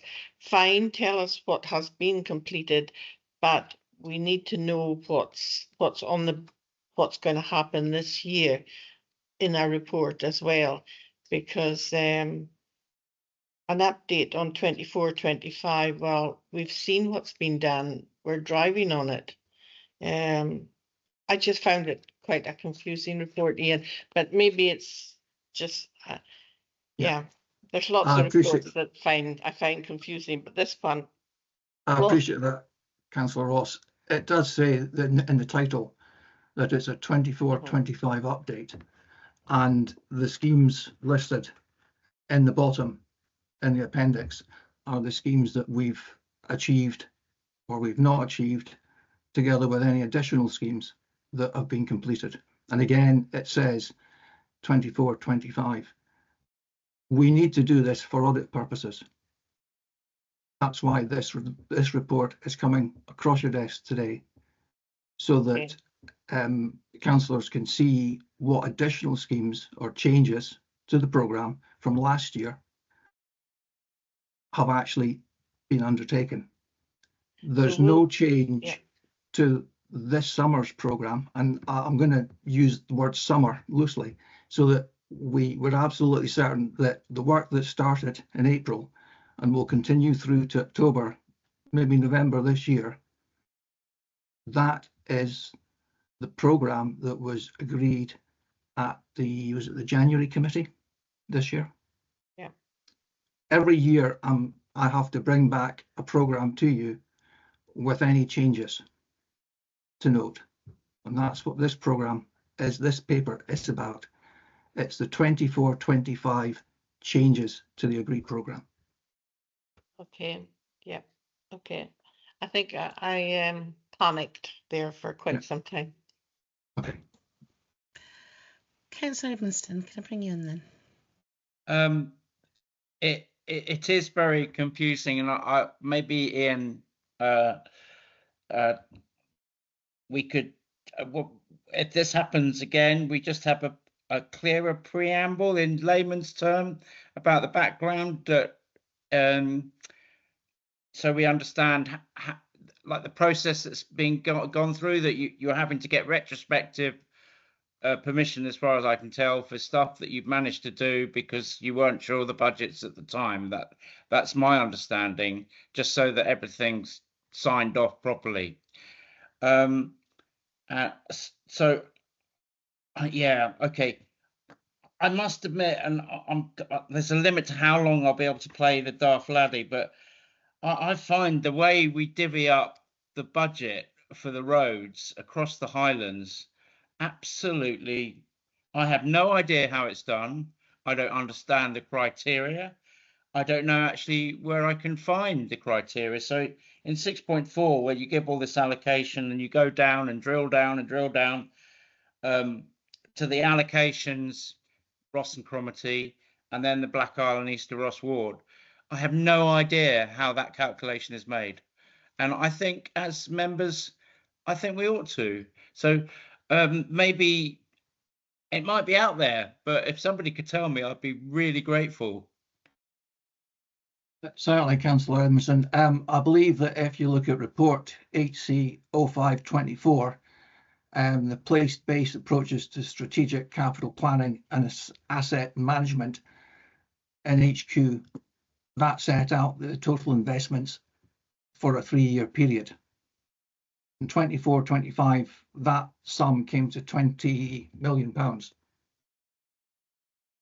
And that was then distributed across the Highland Council areas. And our allocation was 1.847 for the baseline. We had a strategic allocation of 1.349 million, which each year goes to a different area. This year it's coming to the Black Isle and Easter Ross. And that's how I split.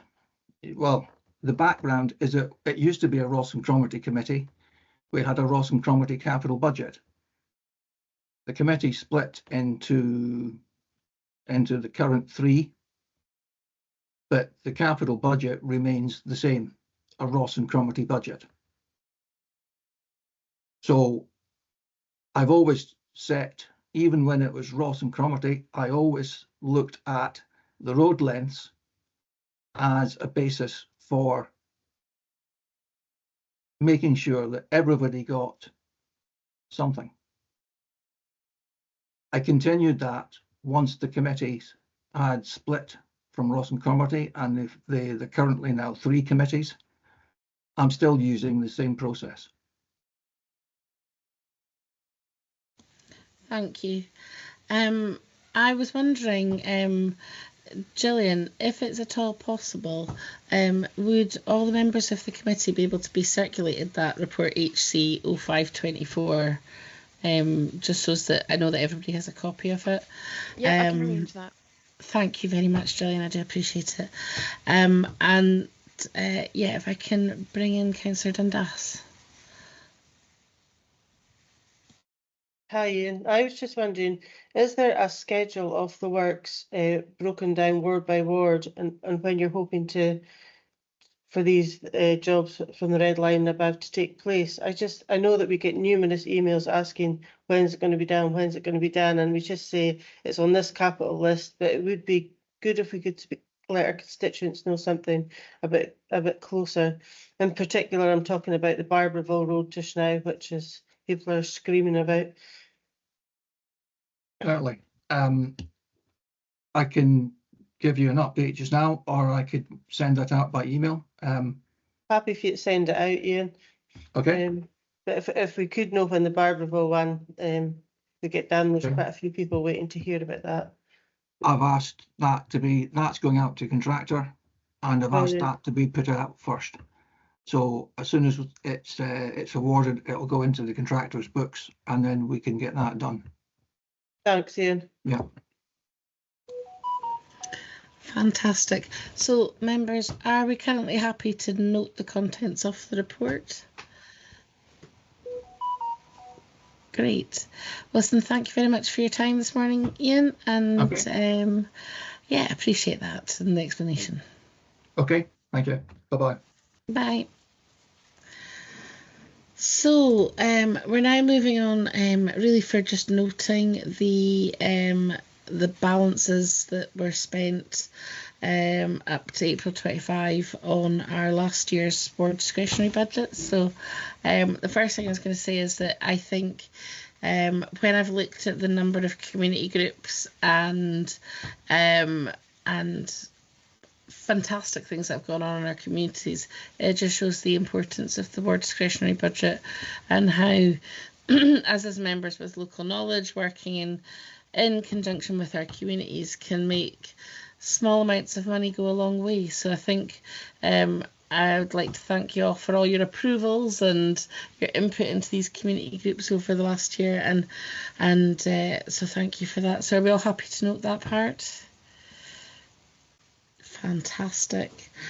Then the last agenda item is just for noting the minutes of the meeting in January. So we're happy with that. And then before we finish, I would just like to say that it's now a full year of the Black Isle and Easter Ross Committee, which it seems like it's been a very fast 1 year right through the cycle of our committee structure. But I am noting with sadness that we've lost Councillor Maxine Smith, who obviously is going to be a great loss to the council in terms of her knowledge and her experience, in terms especially in areas like planning, where I'm sure she'll be greatly missed. And I just want to wish her well for the future and note that she'd been first elected in 2007, so it just shows us I wonder if we'll all be here for quite so many years ourselves, but so with that, thank you all very much for your time, and